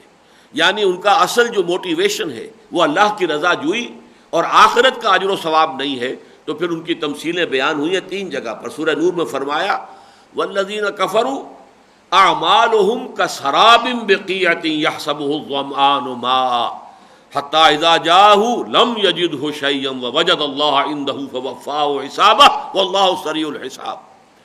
وہ لوگ کہ جن کے اعمال جو ہے نیکیاں ہیں تو صحیح لیکن کفر پر ہیں، اللہ پر تو ایمان ہے نہیں، آخرت کا یقین ہے نہیں، تو نیکی جو کر رہے ہیں کس لیے کر رہے ہیں؟ دکھاوے کے لیے، دنیاوی اس سے کچھ مفادات حاصل کرنے، یا لوگوں میں شہرت حاصل کرنی ہے، لوگوں سے اپنی تعریف کرانی ہے، یا سرکار دربار کی رسائی ہے۔ تو یہ اعمال جو ہے ان کی مثال اس سراب کی سی ہے جو ایک چٹیل میدان میں نظر آتا ہے اور پیاسے کو محسوس ہوتا ہے پانی ہے، اب وہ پیاسا چلتا جا رہا ہے چلتا جا رہا ہے، جیسے وہ جا رہا ہے وہ سراب بھی آگے کھسکتا جا رہا ہے۔ آخری وقت میں ایسا بھی آتا ہے کہ آدمی جو ہے مزید نہیں چل سکتا تو پیٹ کے بل گھسٹ بھی رہا ہے اسی امید میں کہ پانی ہے، لم یجدہ شیئا، لیکن نہ پایا اس نے کچھ بھی، پانی اسے پھر کہیں نہیں ملا، بلکہ وہاں کیا ملا؟ ووجد اللہ عندہ فوفاہ حسابہ، وہاں اللہ کو موجود پایا جس نے اس کا حساب جو ہے پورا کر دیا۔ یعنی موت اس کی منتظر تھی، ادھر وہ آنکھ بند ہوئی، ادھر اللہ تعالیٰ کے ہاں پیشی ہوئی کہ تمہارے لیے یہاں کچھ نہیں ہے، یہ تمہارے نیک اعمال جو تم سمجھتے ہو بڑی بڑی نیکیاں کما کر لائے تھے وہ تو سراب تھا، وہ تو ایسا تھا جیسے کہ پیاسے کو جو ہے صحرا کے اندر دور پانی نظر آئے، اس کی حقیقت کچھ نہیں ہوتی۔ والذین کفروا اعمالهم کسراب بقیعۃ یحسبہ الظمآن ماء حتی اذا جاءہ لم یجدہ شیئا ووجد اللہ عندہ فوفاہ حسابہ واللہ سریع الحساب۔ یا سورہ ابراہیم میں فرمایا مثل الذین کفروا بربہم اعمالهم کرماد اشتدت بہ الریح فی یوم عاصف لا یقدرون مما کسبوا علی شیء۔ اور وہ لوگ کہ جنہوں نے اپنے رب کا کفر کیا، انکار کیا، جو حقیقی ایمان سے بہرہ مند نہیں تھے، ان کے اعمال، ان کی نیکیاں، انہوں نے بہت بڑے بڑے نیکی کے اعمال سمجھ کر جو کام کیے تھے، ان کی مثال ایسی ہوگی جیسے کہ راکھ ہوتی ہے، کہیں راکھ کا ڈھیر تھا، تیز ہوا چلی اور ساری راکھ اڑ گئی۔ کرماد اشتدت بہ الریح فی یوم عاصف، وہ راکھ کا ایک ڈھیر، تیز آندھی آئی اور وہ راکھ جو ہے اڑ گئی، ختم ہو گئی، اب کچھ نہیں ہے۔ اب جو بھی انہوں نے اپنے خیال میں کسب کیا تھا، نیکیاں کمائی تھیں، بڑے بڑے اعمال، بڑے بڑے انہوں نے جو ہیں وہ خیراتیں کی تھیں، اب کچھ بھی نہیں، ان میں سے کسی شے پر انہیں کوئی اب قابو حاصل نہیں، اس میں سے کچھ ان کے ہاتھ پلے آنے والا نہیں ہے۔ اس سے بھی زیادہ ایک ڈرامٹک انداز کی جو تمثیل آئی ہے وہ سورۃ الفرقان میں ہے۔ وَقَدِمْنَا إِلَىٰ مَا عَمِلُوا مِنْ عَمَلٍ فَجَعَلْنَاهُ حَبَاءً مَنْثُورًا۔ یہ جو ایک یوں سمجھیے ریاکارانہ نیکیوں کے انبار لے کر آئیں گے لوگ قیامت کے دن، وہ جب ان کے سامنے آئے گا یہ نیکیاں ہم نے کی تھی، یہ ہمارا انبار ہے نیکیوں کا، تو قدمنا الی ما عملوا من عمل، اب یہ عمل تنکیر نکرہ آیا ہے، بڑے بڑے اعمال تفخیم کے لیے، وہ بڑے بڑے اعمال کا ڈھیر جو ان کا لگے گا وہاں پر، ہم آگے بڑھیں گے اور ٹھوکر ماریں گے۔ قدمنا الی ما عملوا، آگے بڑھنا، قدمنا آگے بڑھیں گے اور گویا کہ ٹھوکر ماریں گے، جیسے کوئی فٹ بال کو جو کھلاڑی ہے وہ ٹھوکر مارتا ہے، وہ گئی فٹ بال، تو ہم جا کے اسے ٹھوکر ماریں گے۔ قدمنا الی ما عملوا من عمل فجعلناہ حباء منثورا، ایک ٹھوکر سے وہ ہوا کے اندر تحلیل ہو کر رہ جائیں گی ان کی نیکیاں، جیسے کہ گرد و غبار ہوتا ہے، چھا جاتا ہے اور کچھ نہیں ہوتا۔ اسی طریقے سے ان نیکیوں کی کوئی حقیقت نہیں ہوگی۔ تو ریاکارانہ نیکی چاہے وہ عام ہو، کوئی عمل ہو، عمل کی بہت سی شکلیں ہو سکتی ہیں، عبادات ہیں وہ بھی اعمال کے اندر ہے، پھر یہ کہ ریاکارانہ خیرات، صدقات، نیکی کے کام، پن کے، ثواب کے کام، ان کی حقیقت اللہ کی نگاہوں میں یہ ہے۔ اگر ریاکاری ہے، اگر خلوص نہیں ہے، نیکی وہی ہوگی جیسا کہ آیت البر میں ہم پڑھ چکے تھے، وَلَٰكِنَّ الْبِرَّ مَنْ آمَنَ بِاللَّهِ وَالْيَوْمِ الْآخِرِ وَالْمَلَائِكَةِ وَالْكِتَابِ وَالنَّبِيِّينَ وَآتَى الْمَالَ عَلَىٰ حُبِّهِ۔ شرط اول یہ ہے، در رہے منزل لیلا کے خدر ہاس بسے، شرط اول قدمین است کے مجنون باشی۔ پہلی شرط یہ ہے، پہلے قدم کی شرط یہ ہے کہ ایمان باللہ، اللہ کا یقین یہ آپ کے دل میں موجود ہو۔ نیکی سے کوئی شے مطلوب نہ ہو سوائے اللہ کی رضا کے، یا زیادہ سے زیادہ اخروی جزا، جزا اگر مطلوب بھی ہے تو صرف آخرت کی، دنیا کی نہیں۔ اگرچہ سب سے اونچا مقام تو یہ ہے اللہ کے لیے کیجئے، لوجہ اللہ۔ قرآن مجید میں جو الفاظ آتے ہیں، یریدون وجہہ، سوائے اس کی رضا کے اور کوئی شے۔ جنت کو بھی مطلوب کے درجے میں نہ لائیے، مطلوب اللہ کی رضا ہے، مقصود اللہ کی رضا ہے، نصب العین اللہ کی رضا ہے، لیکن اس سے کمتر درجے میں مطلوب اگر ہے تو جنت ہے۔ آخرت کی دنیا میں کوئی جزا، کوئی بدلہ کسی بھی نوعیت کا، چاہے وہ بالکل محسوس ہو، مادی شکل میں ہو، اور چاہے وہ غیر مادی شکل میں شہرت ہے، تعریف ہے، ڈنڈورا پٹ رہا ہے، کسی بھی شکل میں اگر کوئی مقصود دنیاوی پیش نظر ہے تو چاہے وہ بظاہر اپنی ظاہری شکل کے اعتبار سے کتنی ہی بڑی نیکی نظر آتی ہو، وہ عمل نیکی کا عمل نہیں ہے۔ اب اس کے بعد فرمایا یا ایھا الذین آمنوا انفقوا من طیبات ما کسبتم۔ یہاں آپ دیکھ رہے ہیں کہ انفقوا کے ساتھ سبیل اللہ کا لفظ نہیں آیا ہے، اسی لیے میں نے آپ کو شروع میں وہ 10 اصطلاحات، جن میں زکوٰۃ بھی 2 دفعہ آیا ہے، ایک زکوٰۃ ہے وہ معین عبادت ارکان اسلام میں سے، اس کے اپنے قواعد ہیں، شرائط ہیں، قوانین ہیں، ضوابط ہیں۔ ایک ہے عام، اللہ تعالیٰ کی رضا کے لیے مال خرچ کرنا، وہ بھی گویا کہ زکوٰۃ میں آئے گا۔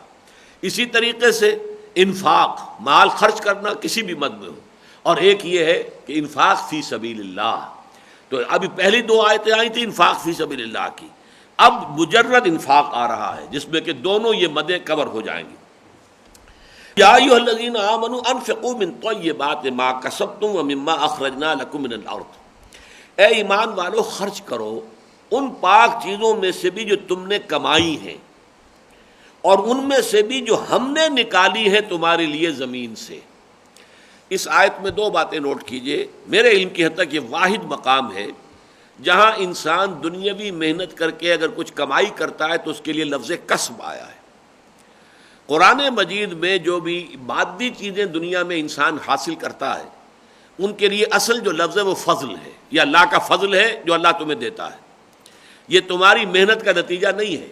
چاہے ہل تم نے چلایا اور کھیت کے اندر بیج تم نے ڈالا، آبیاری تم نے کی، کھیتی کی حفاظت تم نے کی، پھر تم نے ہی جو ہے وہ فصل کاٹی ہے، سب کچھ کیا ہے، لیکن اسے فضل سمجھو، اسے اپنی محنت کا ثمرہ نہ سمجھنا۔ یہ فضل ہے، اللہ تعالیٰ کا عطا ہے، اللہ کی جود و سخا ہے۔ تمہاری ساری محنت کے باوجود کچھ نہ ملتا، یہ بھی ہو سکتا تھا، تو جو بھی ملا ہے اسے اللہ کا فضل سمجھو۔ کسب جو ہے لفظ قرآن مجید میں وہ اعمال کے لیے آتا ہے، نیکی کی کمائی یا بدی کی کمائی۔ اچھے اعمال کیے ہیں اچھی کمائی ہے، برے اعمال کیے بری کمائی ہے، لیکن یہ واحد مقام ہے میرے علم کی حد تک جہاں پہ کہ معاشی محنت اور جد و جہد کے نتیجے کو بھی کسب سے تعبیر کیا گیا۔ اور نمبر 2 نوٹ کیجئے، وَمِمَّا أَخْرَجْنَا لَكُم مِّنَ الْأَرْضِ، زمین میں سے ہم نے نکالا ہے تمہارے لیے، یعنی چاہے محنت تم نے کی ہے، تم نے ہل چلایا ہے، تم نے بیج ڈالا، لیکن جو نکالا ہے اس کو وہ تو ہم نے نکالا ہے۔ پالتا ہے بیج کو مٹی کی تاریکی میں کون ہے وہ؟ أَأَنْتُمْ تَزْرَعُونَهَا أَمْ نَحْنُ الزَّارِعُونَ، یہ جو تم نے بیج ڈال دیا تھا کیا تم اسے اگاتے ہو یا اگانے والے ہم ہیں؟ اور حضور نے فرمایا اس کا جواب دیا کرو، بل انت یا رب، اے اللہ تو ہے اگانے والا، اگانے والے ہم نہیں ہیں۔ ہاں بیج ہم نے ڈال دیا تھا، لیکن اس بیج کا اگنا اور اس کا پودا بننا اور اس کا بارآور ہونا اور اس میں سٹے لگنا، یہ سب تیرا کمال ہے، تیری قدرت ہے، ہمارے حیطہ اقتدار میں تو ان میں سے کوئی کام بھی نہیں ہے۔ أَأَنْتُمْ تَزْرَعُونَهَا أَمْ نَحْنُ الزَّارِعُونَ بل انت یا رب، پروردگار تو ہی ہے جو اگاتا ہے اس دانے کو۔ اسی طریقے سے یہاں فرمایا وَمِمَّا أَخْرَجْنَا لَكُم مِّنَ الْأَرْضِ، یعنی اب 2 طرح کی چیزیں ہیں۔ ایک کسب تو وہ ہے جو دکان پر بیٹھ کر یا آج ہم کہیں گے فیکٹری میں یا دفتروں میں کام کر کے آدمی کما رہا ہے، اور ایک کھیتوں میں سے انسان محنت کر کے جو زراعت وہ کر رہا ہے اس سے جو اسے فصل مل رہی ہے۔ ان دونوں مدوں میں سے تمہیں خرچ کرنا ہے۔ چنانچہ وہ جو معین زکوٰۃ ہے یہ آپ کو معلوم ہے، نقد پر بھی زکوٰۃ ہے، نقد چاہے سونا چاندی کی شکل میں ہو، چاہے نقدی کی کوئی اور صورتیں ہوں، یا اور اموال تجارت ہوں، وہ بھی نقد ہیں، ان میں سے بھی آپ کو زکوٰۃ دینی ہے۔ اور اگر آپ کی کھیتی ہے اور وہ آپ کی ملکیت ہے، اس میں سے آپ کو عشر نکالنا ہے یا نصف عشر نکالنا ہے۔ اگر تو بارانی ہے کہ جس کی اریگیشن بھی اللہ تعالیٰ ہی نے کی ہے، بارش آسمان سے آئی ہے، آپ کی محنت کو کوئی دخل نہیں ہے، نہ آپ کو اس کی کوئی قیمت دینی پڑی ہے، نہ اس کا کوئی آپ کو جو ہے وہ مالیانہ دینا پڑا ہے، کچھ بھی نہیں، آبیانہ نہ کچھ بھی نہیں دینا پڑا ہے، تو اس لیے وہاں سے تو 10واں حصہ آپ کو دینا ہے۔ البتہ جہاں آرٹیفیشل اریگیشن ہے، آپ نے اگر نہر کا پانی لیا ہے تو آبیانہ دے رہے ہیں، آپ نے ٹیوب ویل لگایا ہے تو اس کے اندر جو بھی آپ کا تیل جل رہا ہے، ڈیزل، اس کے پیسے آپ نے خرچ کیے ہیں، بجلی ہے تو اس کا بل آپ دے رہے ہیں، تو پھر وہ نصف عشر رہ جائے گا، یعنی 20واں حصہ۔ عشر یا نصف عشر یہ ہے آپ کی پیداوار میں سے زمین کی، اور وہ جو ہے زکوٰۃ جو مال کا ہے اس کی اپنی اپنی جو ہے وہ شرح ہے مختلف۔ تو یا ایھا الذین آمنوا انفقوا من طیبات ما کسبتم، اب یہاں طیبات خاص طور پر کہا گیا ہے، اس کو آپ آگے چل کر سمجھیں گے کیوں کہا گیا۔ پاکیزہ چیزیں، یعنی یہ کہ آپ فرض کیجئے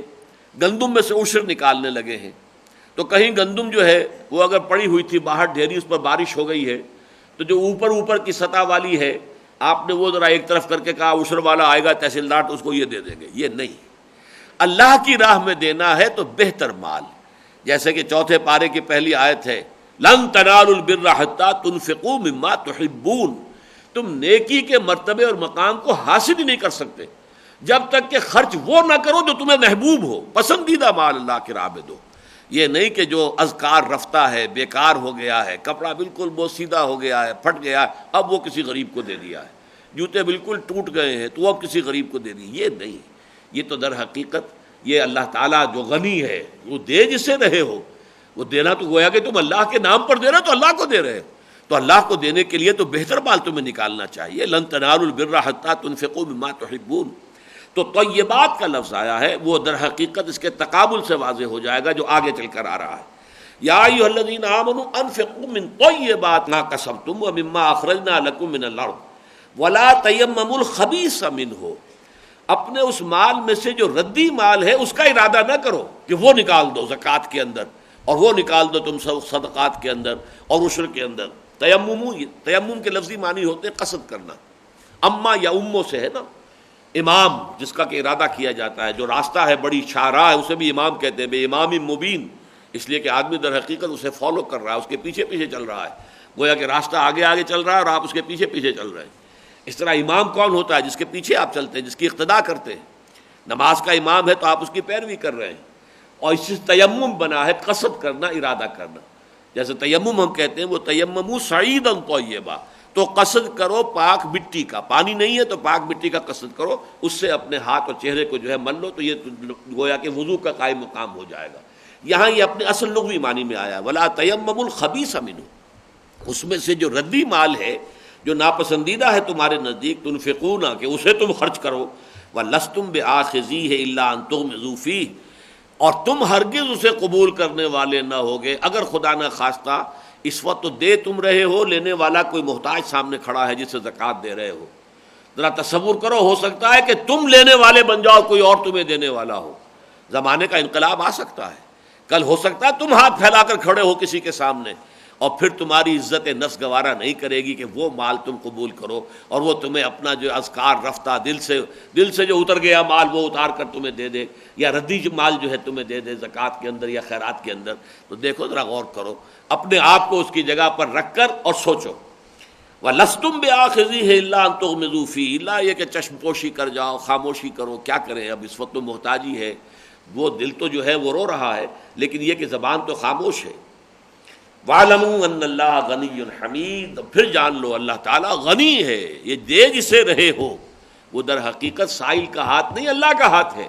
اور اللہ غنی ہے، اس کے ساتھ اس کا جو مقام بلند ہے اس کی مناسبت کے ساتھ اس کے ساتھ معاملہ کرو۔ وہ تم جو بھی خیرات و صدقات دے رہے ہو، چاہے وہ کوئی سائل ہے یا کوئی غریب ہے، محتاج ہے، مسکین ہے، لیکن حقیقت میں تم اللہ کے نام پر دے رہے ہو تو گویا کہ اللہ کو دے رہے ہو۔ وَاعْلَمُوا أَنَّ اللَّهَ غَنِيٌّ حَمِيدٌ، جان لو کہ اللہ غنی ہے اور حمید کہتے ہیں محمود فی ذات ہی،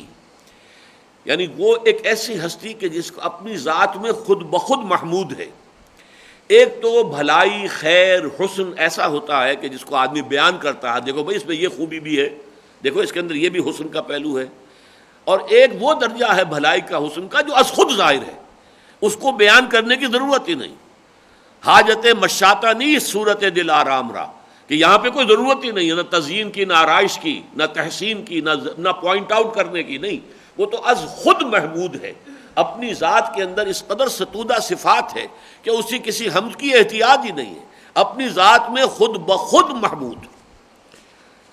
حمید ہے. الشیطان یعدکم الفقر، دیکھو شیطان تمہیں ڈراتا ہے فقر سے، نہ دو مال، صحت کر رکھو، ضرورت کے وقت کام آئے گا، کل پتہ نہیں کیا صورت پیدا ہو جائے، اسے اپنے پاس رکھو، یہ بخل ہے. الشیطان یعدکم الفقر، وہ تمہیں فقر سے ڈراتا ہے. وَيَأْمُرُكُمْ بِالْفَحْشَاءِ، اور تمہیں حکم دیتا ہے بے حیائی کے کاموں کا. وَاللَّهُ يَعِدُكُمْ مَغْفِرَةً مِّنْهُ وَفَضْلًا، اور اللہ تعالیٰ تم سے وعدہ کر رہا ہے اپنی جانب سے مغفرت کا بھی اور فضل کا بھی. اب یہ لفظ فضل آ گیا قسم کے مقابلے میں. اللہ تمہیں دے گا، بے حساب دے گا، بغیر استحقاق کے دیتا ہے. تو اگر تم کسی درجے میں بھی استحقاق اپنا قائم کر لو پھر تو 700 گنا دے گا، 7,000 گنا دے گا. باقی تو وہ بلا استحقاق بھی دیتا ہے، فضل ہے جو وہ دے رہا ہے تمہیں دنیا کے اندر. واللہ یعدکم مغفرۃ منہ وفضلا، اللہ وعدہ کرتا ہے تم سے مغفرت کا بھی اور فضل کا بھی. واللہ واسع علیم، دوبارہ وہی دو الفاظ آ گئے جو پہلی آیت میں آئے تھے. اللہ تعالیٰ کی دو صفات، اللہ بہت وسعت والا ہے، بہت وسعت والا ہے، بہت وسعت والا ہے. اس کے خزانے اتھاہ ہیں، ناپیدا کنار ہیں، بے انتہا ہیں، اور وہ ہر شے کا جاننے والا ہے. ہر شخص کے ہر عمل کا حساب اس کے ہاں موجود ہے. اس کے کمپیوٹر جو ہیں وہ بڑے جوائنٹ کمپیوٹر ہیں، بہت سپر کمپیوٹرز ہیں اس کے ہاں، کہ ایک بٹن دبے گا اور آپ کا پورا زندگی کا اعمال نامہ آپ کے سامنے ہوگا، بلکہ فلم چلے گی، آپ خود کرتے ہوئے دیکھ لیں گے کہ میں نے اس وقت یہ کام کیا تھا. وہ فلم تو تیار ہو رہی ہے اللہ کے ہاں. آج تو ظاہر بات ہے کہ یہ چیزیں ہماری سمجھ میں بھی آتی ہیں. آج سے کچھ عرصے پہلے تک تو یہ کل کا کل ایمان بالغیب تھا. اب اس میں ایمان بالغیب کا حصہ کم ہوتا جا رہا ہے، اس لیے کہ اب تو چیزیں سمجھ میں آ رہی ہیں. بٹن کے سائز کے ٹیپ ریکارڈر موجود ہیں، آپ گفتگو کر رہے ہیں اور آپ کے ساتھ گمان بھی نہیں ہے کہ آپ کی گفتگو ریکارڈ ہو رہی ہے. جو آپ کا مخاطب ہے، آپ سمجھ رہے بٹن لگا ہوا، بٹن نہیں ہو تو ٹیپ ریکارڈر ہے اس کا، اور اس کے اندر آپ کی گفتگو پوری ریکارڈ ہو رہی ہے. آپ کا کیمرہ ہے، منیچر کیمرہ لگا ہوا ہے، اور آپ کی ہر حرکت جو ہے اس کی تصویر، اس کی فلم تیار ہو رہی ہے. وہ تو پھر ایک بٹن دبائیں گے، جیسے کمپیوٹر کا بٹن آپ دباتے ہیں اور ساری تصویر سامنے ہے، اور اسی طریقے سے ہوگا وہاں. اسی لیے تو پھر جیسے سورہ کہف میں نقشہ کھینچا گیا ہے کہ کفار پکار اٹھیں گے، ما لہذا الکتاب لا یغادر صغیرۃ ولا کبیرۃ الا احصاها، یہ کیسا اعمال نامہ ہے، اس نے تو چھوٹی سے چھوٹی مائنیوٹس ڈیٹیلز کو بھی اومٹ نہیں کیا ہے، ہر شے اس کے اندر موجود ہے. اس لیے حیران ہو جائیں گے. اس لیے کہ قرآن مجید میں آیا ہے ایک مقام پر، یہ سورہ حامی میں سجدہ میں، کہ وہاں کہا جائے گا تمہارا خیال تھا کہ جو کچھ تم کرتے اس کا اکثر حصہ تو اللہ کے علم میں ہے ہی نہیں، تم تو یہ سمجھتے تھے. اور یہ چیز ہمارے ہاں ایک بہت بڑا فلسفہ جو ہے، مشائین جو کہلاتے ہیں، ارسطو کے جو ماننے والے ہیں، اور ہمارے متکلمین جو ہیں وہ اکثر و بیشتر مشائین ہیں، ارسطو کے شاگرد ہیں. ان کا ارسطو کے نزدیک اللہ تعالیٰ عالم بالکلیات ہے، عالم بالجزیات نہیں ہے. کلیات، بڑے بڑے اصول، بڑی بڑی چیزیں اللہ کے علم میں ہیں، یہ جزیات چھوٹی چھوٹی یہ اللہ کے علم میں نہیں ہے. اب بڑے بڑے فلسفیوں کا یہ قول اگر ہو موجود تو آپ اس سے اندازہ کیجئے عام آدمی کے دل میں تو کیا پتہ، اللہ تعالیٰ اپنے مگن میں ہوگا، کہیں اپنی دھن میں ہوگا، کہاں وہ میری طرف متوجہ ہوگا کہ میری ہر حرکت جو ہے اس کو نوٹ کر رہا ہو. لیکن قرآن تو یہ کہتا ہے کہ ایک دانہ بھی گرتا ہے کسی درخت سے، کوئی بیج اور زمین کے اندر، وہ بھی اللہ کے علم میں. ولا حبۃ، ایک دانہ بھی اللہ کے علم میں، پتا تک نہیں جنبش کھاتا مگر اللہ کے علم میں. اس حوالے سے اللہ کا علم جو ہے، واللہ واسع علیم. یؤتی الحکمت من یشاء ومن یؤت الحکمت فقد اوتی خیرا کثیرا. یہ آیت جو اس ذکر میں آئی ہے تقریباً درمیان میں، یہ ساری بحث تو ہے صدقات، خیرات، انفاق، اللہ کی راہ میں خرچ کرنا، اللہ کے دین کے لیے لگانا، اس کا مقام و مرتبہ، اور اس میں اگر ریاکاری ہے تو اس کی کیا حیثیت ہے. لیکن یہاں جو حکمت کا لفظ اس دوران میں آیا ہے، اس سے تعلق یہ معلوم ہوتا ہے کہ اصل میں حکمت جسے ہم کہتے ہیں اس کا اصل منبع اور سرچشمہ جو ہے وہ سخاوت ہے. اگر انسان مال خرچ کر سکتا ہے اللہ کی رضا جوئی کے لیے تو حکمت سے اسے حصہ ملے گا، ورنہ نہیں. اندر جو عقل باطنی بصیرت جسے کہتے ہیں، یؤتی الحکمت من یشاء، اللہ تعالیٰ حکمت عطا فرماتا ہے جس کو چاہتا ہے، ومن یؤت الحکمت فقد اوتی خیرا کثیرا، اور جسے حکمت عطا ہو گئی اسے تو بہت بڑا خیر عطا ہو گیا۔ یہ حکمت جو ہے یہ حکمت، یوں سمجھیے کہ بڑی حکمت دین بھی ہے، حکمت کلی، پھر حکمت جزئی بھی ہے۔ ہر عمل کی جو حکمت ہے اس کے پیچھے جو حکمت ہے، اس کے پیچھے جو مقصد کار فرما ہے، اس کی جو اصل روح ہے، پھر کون سا عمل جو ہے وہ مقدم ہے، کون سا مؤخر ہے، کون سا اساسی ہے، کون سا ثانوی درجے کا ہے، ان ساری چیزوں کا بھی یہ بھی حکمت ہی کے اجزاء ہیں۔ حکمت کلی یعنی حکمت ایمانی، چند خانی حکمت یونانیہ، مولانا روم کہتے ہیں کب تک پڑھتے رہو گے یونانیوں ہی کا فلسفہ اور یونانیوں کی حکمت؟ حکمت ایمانی آراہم بے خان، کبھی ایمان والی حکمت جو ہے اس کو بھی سمجھو، اس کو پڑھو، قرآن کی حکمت کو سمجھو۔ تم یہ جو یونانیوں کی، چاہے وہ ارسطو کی ہے یا افلاطون کی ہے، یہ دو حکمتیں ہیں دنیا میں وہی چل رہی ہیں، یا صوفی منش لوگ ہیں تو افلاطون کی حکمت کے قائل ہیں، اور یا اگر متکلمین ہیں تو وہ ارسطو کی حکمت کے قائل ہیں۔ چند خانی حکمت یونانیہ، حکمت ایمانیہ راہم بے خان، کبھی ذرا ایمان والی حکمت پر بھی غور کرو، اسے بھی پڑھو اور سمجھو۔ تو یہ حکمت جو حاصل ہوتی ہے حکمت ایمانیہ، یہ در حقیقت مال کے خرچ کرنے سے، جیسے مقام صدیقیت کے ضمن میں میں نے ضمناً آج عرض کر دیا تھا، سورۃ اللیل یہ سورۃ صدیقی ہے، مقام صدیقیت کے لیے وہ سورہ مبارکہ ہے، اور یہ اصل میں امام رازی کے الفاظ ہیں۔ سورۃ الضحیٰ سورۃ محمد صلی اللہ علیہ وسلم، اس کے بعد آتی ہے سورۃ الضحیٰ، یہ ہے حضور کی صورت، و سورۃ اللیل سورۃ الصدیق، یہ صدیق اکبر کی صورت ہے، اور صدیقیت کا مقام اس میں سامنے آتا ہے۔ اور اس کی بھی اصل بات کیا ہے؟ فَأَمَّا مَنْ أَعْطَىٰ وَاتَّقَىٰ وَصَدَّقَ بِالْحُسْنَىٰ، جس میں عطا کا مادہ موجود ہے، جود و سخا کا مادہ موجود ہے، جو دیتا ہے اپنا مال خرچ کرتا ہے، الذی یؤتی مالہ یتزکیٰ، آخر میں پھر اس صورت کے اندر فرمایا جو اپنا مال خرچ کرتا ہے تزکیہ کے حصول کے لیے۔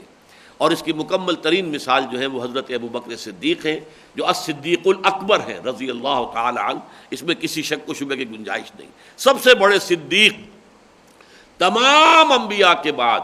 پوری نوع انسانی میں افضل ترین شخصیت ابوبکر صدیق کی ہے رضی اللہ تعالی عنہ۔ تمام انبیاء کے بعد، انبیاء کا اپنا کاڈر ہے،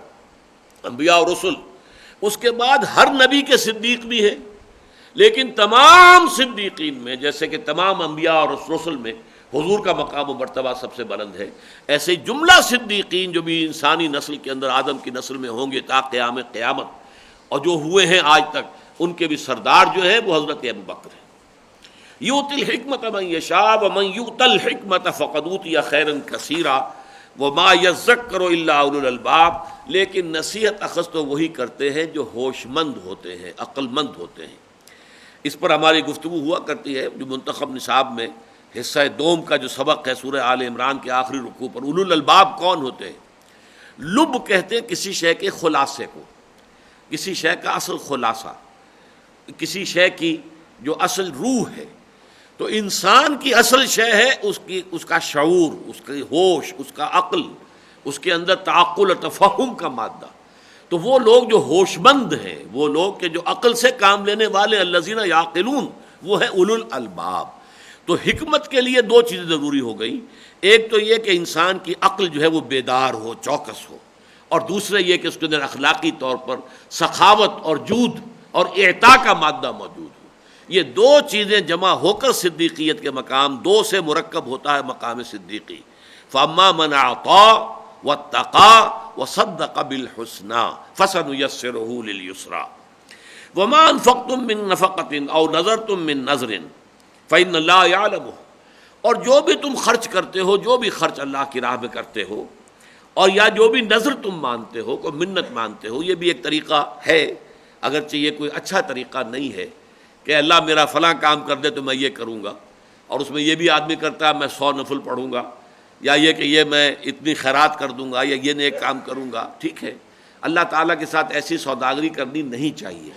یہ، لیکن دنیا میں پہلے بہت اس کا رواج ہوتا تھا، اب جو ہے ہمارے دین میں آ کر اس کا وہ مقام نہیں رہا۔ لیکن یہ ضرور ہے کہ اگر کوئی نظر مانی ہو، کوئی منت مانی، تو پوری کرنی ضروری ہے، یوفون بالنذر ویخافون یوما کان شرہ مستطیرا، سورۃ الدہر میں جو آیا ہے، جو وفا کرتے ہیں، پورا کرتے ہیں اپنی نظر کو. تو جو بھی شخص نظر فرض کیجیے اس نے کہا تھا میں یہ خیرات کروں گا، تو وہ خیرات کر رہا ہے. جو بھی تم اللہ کی راہ میں انفاق کرتے ہو یا جو بھی نظر تم اللہ تعالیٰ کی جناب میں پیش کرتے ہو، فإن اللہ یعلمہ، اللہ تعالیٰ اس سے واقف ہے، اللہ اس کو جانتا ہے. وما للظالمین من انصار، اور ظلم کرنے والوں کے لیے کوئی مددگار نہیں ہوں گے. یعنی جو بخل سے کام لے گا وہ ظالم ہے، جو نظر پوری نہ کرے وہ ظالم ہے.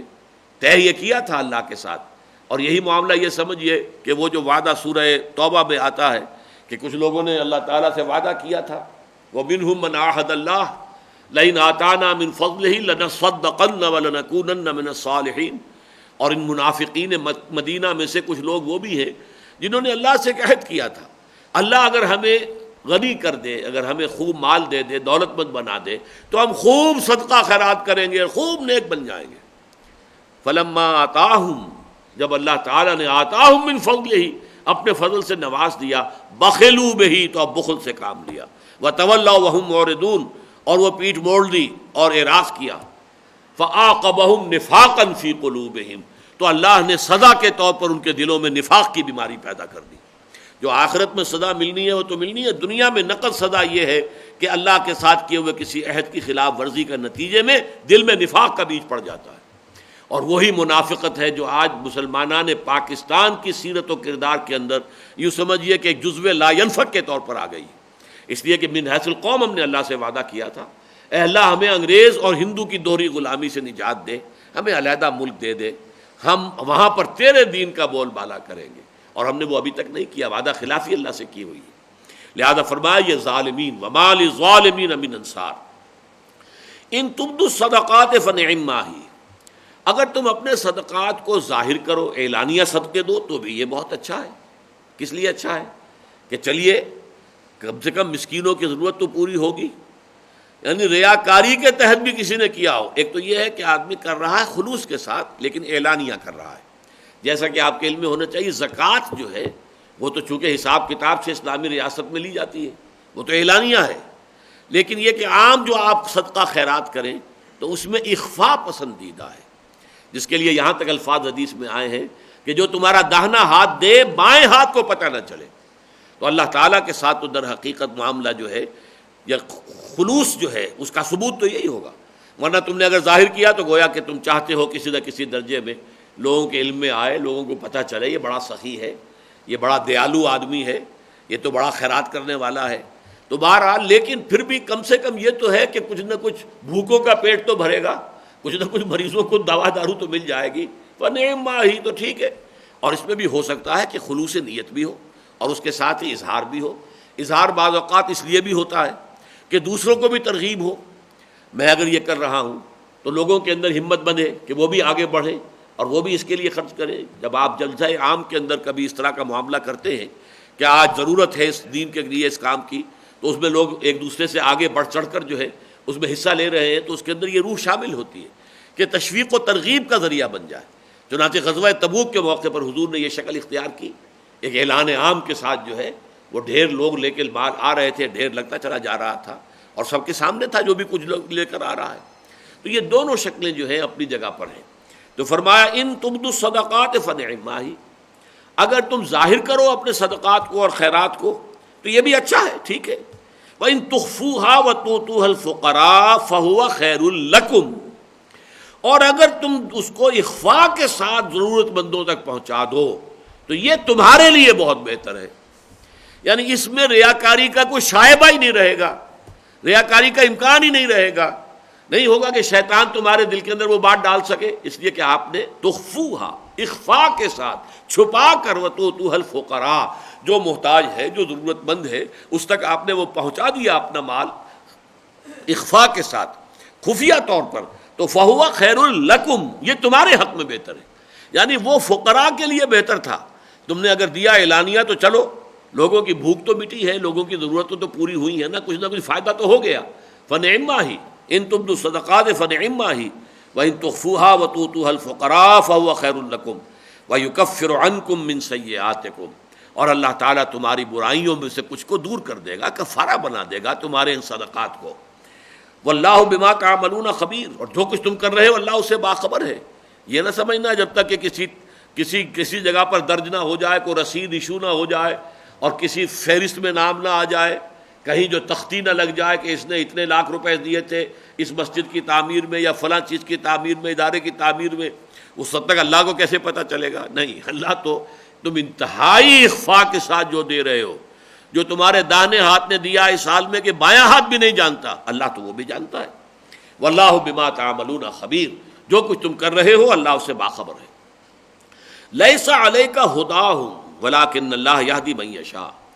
اے نبی آپ پر یہ ذمہ داری نہیں ہے کہ لازماً انہیں ہدایت دے دیں، یہ تو اللہ ہدایت دیتا ہے جس کو چاہتا ہے۔ اب اس میں گویا کہ ایک التفات حضور کی طرف ہوا ہے کہ اے نبی آپ کی تعلیمات پہنچا رہے ہیں، اور ظاہر بات ہے کہ 2/3 سے زیادہ قرآن تو شاید نازل ہو چکا تھا جب یہ سورہ بقرہ نازل ہو رہی ہے، پورا مکی قرآن نازل ہو چکا تھا۔ اس کے باوجود بہت سے لوگ ہیں، جیسے کبھی کبھی مجھے ایک احساس ہوتا ہے کہ جب سے میں خطبہ دے رہا ہوں بعض حضرات جو ہے وہ پہلی صف میں مجھے بیٹھے نظر آتے ہیں، لیکن ایک قدم بھی آگے بڑھانے کو تیار نہیں ہے کہ وہ میرے دست و بازو بنے، تنظیم میں شامل ہوں، انجمن میں آئیں، وقت لگائیں، تعاون کریں، عملی تعاون زیرو۔ اب ہوتا کسی اثر ہوتا ہے انسان کے اوپر کہ کیا ہو گیا انہیں، تو ایسے ہی حضور پر بھی کبھی کبھی طبیعت کے اوپر یہ کیفیت آتی تھی کہ یہ اتنی صاف باتیں، اتنی واضح باتیں، اللہ کی آیات میں پڑھ کر سنا رہا ہوں، میری نیت پر یہ شبہ نہیں کر سکتے، میری سیرت اور میرے کردار پر کوئی داغ نہیں ہے، پھر بھی یہ لوگ کیوں ایمان نہیں لا رہے، کیوں نہیں تصدیق کر رہے، کیوں نہیں حق کی طرف جو ہے پیش قدمی کر رہے، کیوں نہیں انفاق کے لیے زیادہ سے زیادہ جو تیار ہو جاتے ہوں، کیوں نہیں یہ جہاد کے لیے نکلنے کے لیے بےتاب رہتے کہ نغمے بےتاب ہیں تاروں سے نکلنے کے لیے۔ یعنی یہ کہ کیفیت تو یہ ہونی چاہیے کہ وہ وقت آئے، شوق شہادت ہو، ذوق جہاد ہو، یہ ہونا چاہیے۔ تو لیکن یہ اس طرح کی کیفیات میں یہ آیات آتی ہیں آپ کی دل جوئی کے لیے۔ لیس علیک ھداھم، اے نبی آپ کے ذمے، آپ پر ذمہ داری نہیں ہے کہ آپ انہیں ہدایت ضرور دے دیں، ان کے دلوں میں اتار دیں ہدایت کو، ولکن اللہ یہدی من یشاء، اور اللہ تعالیٰ تو ہدایت تو وہ دیتا ہے جس کو چاہتا ہے، اس کا اپنا چوائس ہے، وہ جانتا ہے کس کے دل میں طلب ہے، کس کے دل میں نہیں ہے،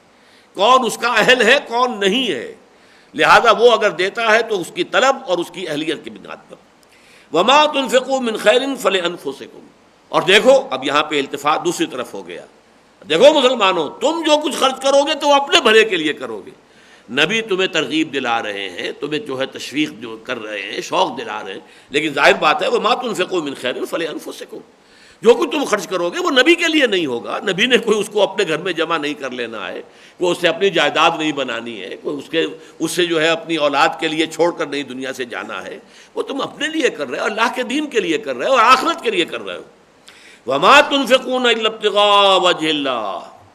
یہ وما تنفقون فعلاً ظاہراً تو مضارع ہے، یہ فعل مضارع، لیکن اصل میں یہاں پہ قرآن مجید میں بہت سے مقامات پر آپ کو مثال مل جائے گی، فعل مضارع آتا ہے فعل امر یا نہیں کے معنی میں، جیسے سورہ صف میں ہے یا ایھا الذین آمنوا هل ادلکم علی تجارۃ تنجیکم من عذاب علیم تؤمنون باللہ ورسولہ وتجاہدون فی سبیل اللہ۔ اب یہاں فعل امر ہے، یہ ایمان لاؤ اللہ پر، اس کے رسول پر، جیسے کہ ایمان لانے کا حق ہے، اور جہاد کرو اللہ کی راہ میں، اور اس میں کھپاؤ اپنے مال بھی اور اپنی جانیں بھی۔ اسی طرح وما تنفقون، نہیں خرچ کرو گے تم، اور آپ نے دیکھا انگریزی میں بھی ایسا ہوتا ہے کہ کسی وقت زوردار جو ہے حکم دینے کے، you will not do it, اب you will not do it یہ تو مستقبل کا فیوچر ٹینس ہوا، تم یہ کام نہیں کرو گے، یہ تو گویا کہ خبریہ کلام ہو گیا، نہیں، you will not do it, تم ہرگز نہیں کرو گے، یہ نہیں کر سکتے ہو، تمہیں کرنے کی اجازت نہیں ہے، اس معنی میں یہ لفظ آیا یہاں پر۔ جنہوں نے یہ بات نہیں سمجھی ہے تو انہیں بڑی لمبی چوڑی تعویلیں کرنی پڑی ہیں۔ وما تنفقون الا ابتغاء وجہ اللہ، نہیں خرچ کرو گے مگر اللہ کی رضا جوئی کے لیے، یہ دیکھ لو اپنی نیتوں کو خالص کرو، غریبانوں میں جھانکو، تمہارے لیے اگر کوئی اجر و ثواب ہے تو اسی شکل میں کہ اللہ تعالیٰ کی رضا کے سوا کوئی شے تمہارے پیش نظر نہ ہو۔ وما تنفقوا من خیر یوفى الیکم، اب یہ ماں جو ہے یہ دوسرا ماں ہے، وما تنفقوا من خیر، جو بھی کچھ تم خرچ کرو گے خیر میں سے، بھلائی میں سے، دولت میں سے، مال میں سے، یوفى الیکم وانتم لا تظلمون، وہ تمہیں پورا پورا لوٹا دیا جائے گا اور تم پر کوئی ظلم نہیں ہوگا، کوئی حق تلفی نہیں ہوگی، کوئی اس میں کمی نہیں کی جائے گی، اللہ تعالیٰ کی طرف سے کوئی ظلم نہیں ہوگا۔ اب جو آخری آیت آ رہی ہے سلسلے میں، یہ ہے در حقیقت یہاں آ کر یہ دونوں مدیں مل گئی ہیں. گویا کہ میں نے عرض کیا تھا دو مدیں ہیں، ایک محتاج انسانوں کو دینا، فقیر ہے، محتاج ہے، مسکین ہے، یتیم ہے، بیوہ ہے، بھوکا ہے، بیمار ہے، مسافر ہے، مقروض ہے. ایک مد یہ ہے صدقات، خیرات، زکوٰۃ کا بھی اصل مصرف یہی ہے. دوسری مد ہے اللہ کے دین کے لیے خرچ کرنا، اللہ کے دین کی نشر و اشاعت، اس کے پیغام اور اس کے دعوت کا عام کرنا،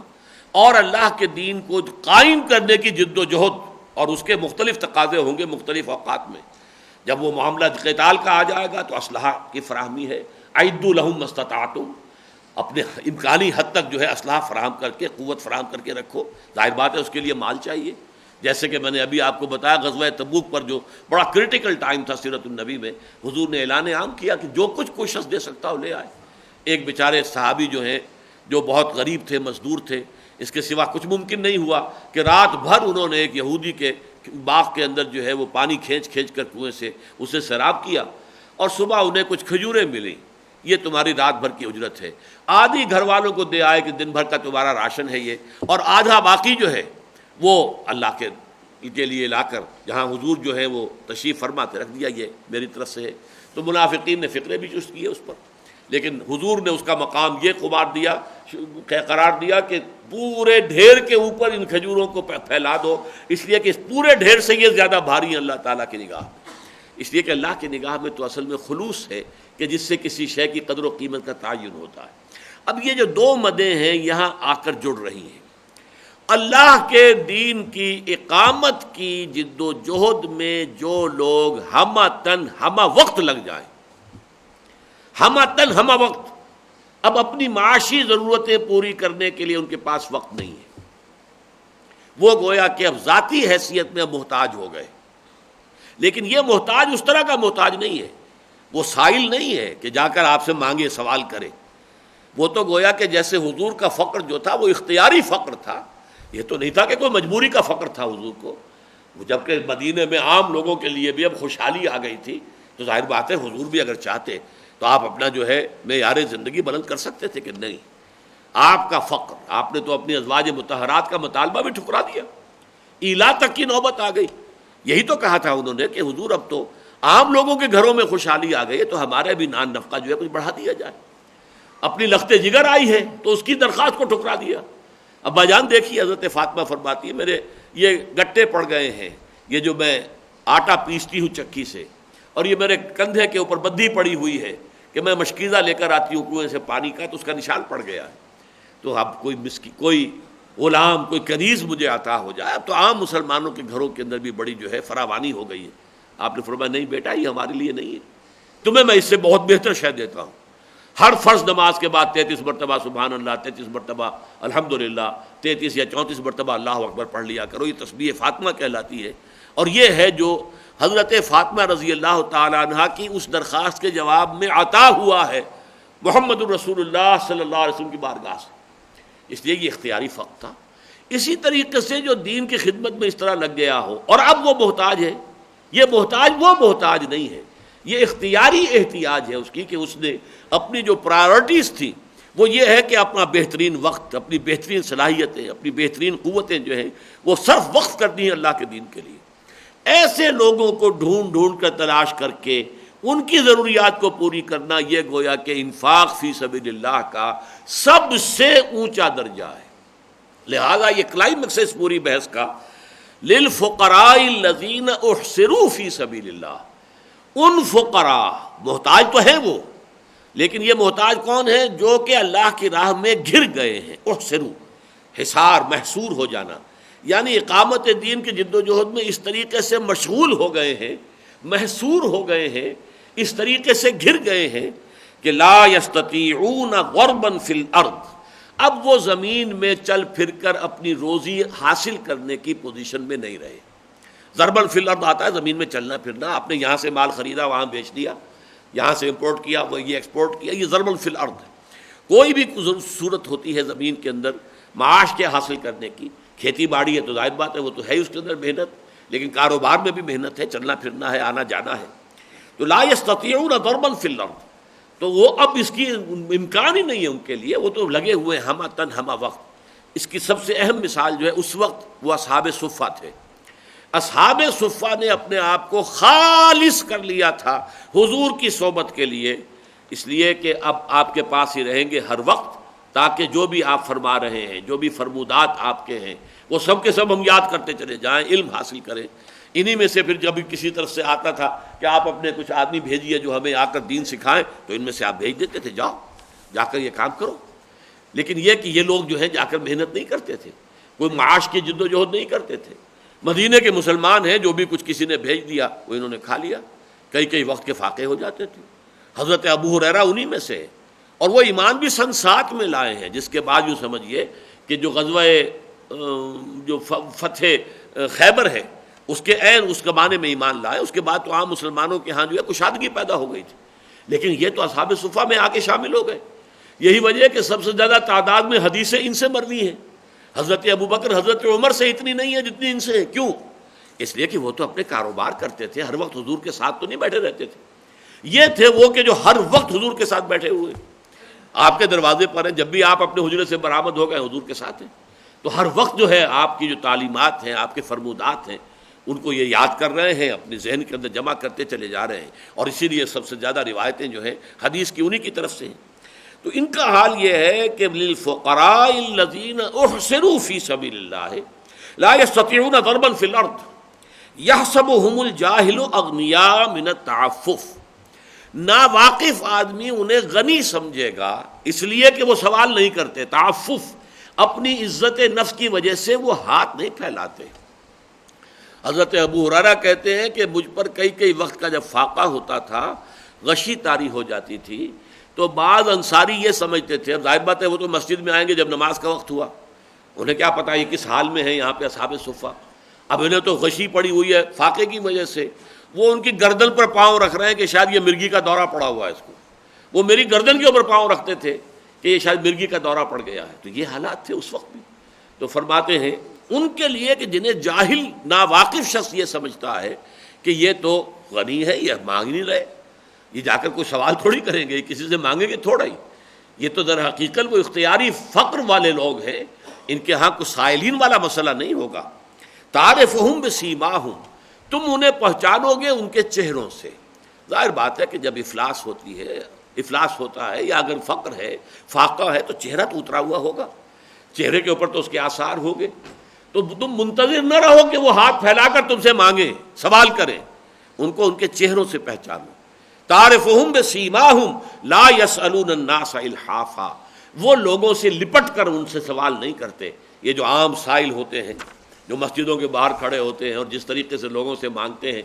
یا گاڑیاں جہاں رکی کسی چوک کے اوپر اور آ گئے وہ سب مانگنے والے، اور جس انداز میں نئے سے نئے بڑی انوویشنز ہوتی ہیں مانگنے کے جو طریقے ہیں جو انہوں نے سیکھے، یہ بھی ایک فن ہے، اور اس کے لیے جس طرح کی پھر وہ محنتیں کرتے ہیں لپٹ کر اور لوگوں سے جو ہے وہ حاصل کرتے ہیں، تو وہ تو ظاہر بات ہے کہ یہ لوگ تو یہ کام نہیں کریں گے، ان کا تو کوئی امکان ہی نہیں ہے۔ للفقراء الذین احصروا فی سبیل اللہ لا یستطیعون ضربا فی الارض یحسبهم الجاہل الاغنیاء من التعفف تعرفہم بسیماہم لا یسألون الناس الحافا، یہ فقراء ہیں کہ جو اس انفاق فی سبیل اللہ کے سب سے بڑھ کر مستحق ہیں۔ اس لیے کہ باقی تو ظاہر بات ہے جنگ ہوتی تھی تو سب کو معلوم ہوتا تھا کہ اس وقت اس کی ضرورت ہے، اور حضور نے مطالبہ بھی کیا ہے، آپ نے اپیل بھی کی ہے، لاؤ بھائی اللہ کی راہ میں جو بھی لا سکتے ہو لاؤ۔ اب یہ جو اس طرح کے لوگ ہیں یہ تو یہ سوال بھی نہیں کر سکتے، اس کے لیے کوئی اعلان بھی نہیں کر سکتے، ان میں تو آپ کو تلاش کرنا ہوگا۔ یہ اصل میں ایک خاصا ٹیڑھا اور بڑا پیچیدہ مسئلہ ہے، اور اس کا معاملہ یہ ہے کہ اب ظاہر بات ہے کہ کوئی بھی دینی تحریک ہو اور کوئی بھی واقعتاً کوئی نتیجہ خیز کوئی اجتماعی کام ہو، ہم وقت کارکنوں کے بغیر ممکن نہیں ہے۔ یہ صرف والنٹری وقت، ایک شخص جو ہے اپنا کام بھی کر رہا ہے، کچھ وقت بھی نکال رہا ہے، کتنا وقت نکال لے گا وہ؟ ظاہر بات ہے کہ آج کل کی معاش آسان کام نہیں ہے، اور ضروریات زندگی کی فراہمی جو ہے اور باہم رسانی جو ہے وہ بھی صبح سے شام تک کے لوگ محنت کرتے ہیں۔ اب اس میں سے تھوڑا سا وقت نکال کر دین کے کام کے لیے، تنظیم کے کام کے لیے، کسی جماعت میں شامل ہیں، اس کے اجتماعات ہیں، اس کی ذمہ داریاں ہیں، اس کی بھاگ دوڑ ہے، کر رہے ہیں، لیکن صرف سارے لوگ اسی طرح کے ہوں تو وہ دین آگے نہیں بڑھے، تنظیم کا کام یا جماعت کا کام۔ کچھ لوگ تو ایسے ہونے چاہیے جو ہمہ وقت ہو، ان کو اپنی معاش کی جو سوچ ہے اس سے انہیں آزاد کر دیا جائے، اس فکر سے ان کو نجات دے دی جائے تاکہ وہ ہمہ وقت اور ہمہ وجود لگے رہے۔ تو یہ کام جو ہے جو آج کل ہم کرتے ہیں ہمہ وقت کارکنوں کی شکل میں، مختلف دینی جماعتوں میں ہوتے ہیں جن کے کچھ نہ کچھ مشاہرے ہیں، ان کے کچھ تنخواہیں ہیں جو مقرر کر دی گئی ہیں۔ یہ چیز اگرچہ کہ ضرورت تو وہی ہے جو اس وقت اصحاب صفہ کر رہے تھے، لیکن وہاں معاملہ یہ تھا کہ کوئی معین تنخواہ نہیں تھی، خالص توکل، کچھ آ گیا تو کھا لیا ورنہ بھوکے ہیں، برداشت کر رہے ہیں، فاقہ برداشت کر رہے ہیں۔ لیکن یہاں یہ ہے بہرحال اس سے بہت کم تر درجے میں ہے یہ، لیکن ہے ایک نیسیسری ایول، وہ جو اگرچہ برائی ہے اس لیے کہ وہ در حقیقت سنت رسول اور سنت صحابہ سے تو ایک طرح سے ہٹ کر ہم نے کام کیا ہے۔ تنخواہ کا تعین کر دینا تو یہ گویا کہ ایک ایول تو ہے، لیکن نیسیسری ایول ہے، یہ ایک ناگزیر برائی ہے کہ کوئی تحریک، کوئی دینی کام، کوئی انقلابی جد و جہد آگے نہیں بڑھ سکتی جب تک کہ کچھ نہ کچھ لوگ ہمہ وقت ہمہ تن اس کام کے لیے اپنی فکر معاش سے بالکل آزاد ہو کر پورا کا پورا وقت اس کام میں نہ لگا رہے ہیں۔ یہ ہے کوئی جس کے تحت یہ ہم نے ضرورت پوری کی ہے۔ البتہ وہاں جیسا کہ میں نے آپ سے عرض کیا ہے یہ معاملہ خالصتاً انڈیویجول تھا، جو کر رہے تھے وہ خالصتاً توکل پر کر رہے تھے، وہاں اختیار ان کا تھا چاہے تو ابھی چھوڑ دیں اس کو، اصحاب صفہ کے خدمے سے نکل جائیں اور جا کر لکڑیاں ڈھوئیں، کچھ اور کریں، محنت کریں، اپنی معاش کمائیں، اختیار تھا انہیں۔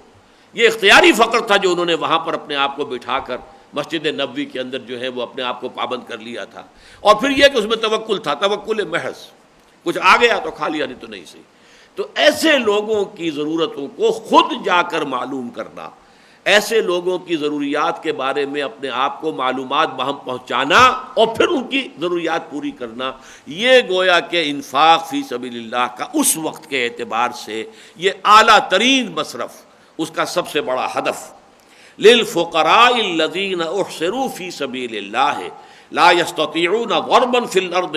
یحسبهم الجاہل اغنیاء من التعفف تعرفهم بسیماہم لا یسألون الناس الحافا وما تنفقوا من خیر فإن اللہ بہ علیم۔ اور جو بھی کچھ تم خرچ کرو گے، جو دولت، جو مال صرف کرو گے، یقیناً وہ اللہ کے علم میں ہے۔ یہ نہ سمجھنا کہ یہ سارا کا سارا کہیں کسی کے علم میں آیا کہ نہیں آیا، کہیں کوئی کسی جگہ رجسٹر میں درج ہوا کہ نہیں ہوا، دنیا میں کہیں اس کا اندراج ہوا ہو یا نہ ہوا ہو، علم خداوندی میں اس کا اندراج ہو چکا ہے، اور اس کا اجر و ثواب تمہارے لیے اللہ تعالیٰ کے ہاں بالکل محفوظ ہے۔ بارک اللہ لی ولکم فی القرآن العظیم ونفعنی وإیاکم بالآیات والذکر الحکیم۔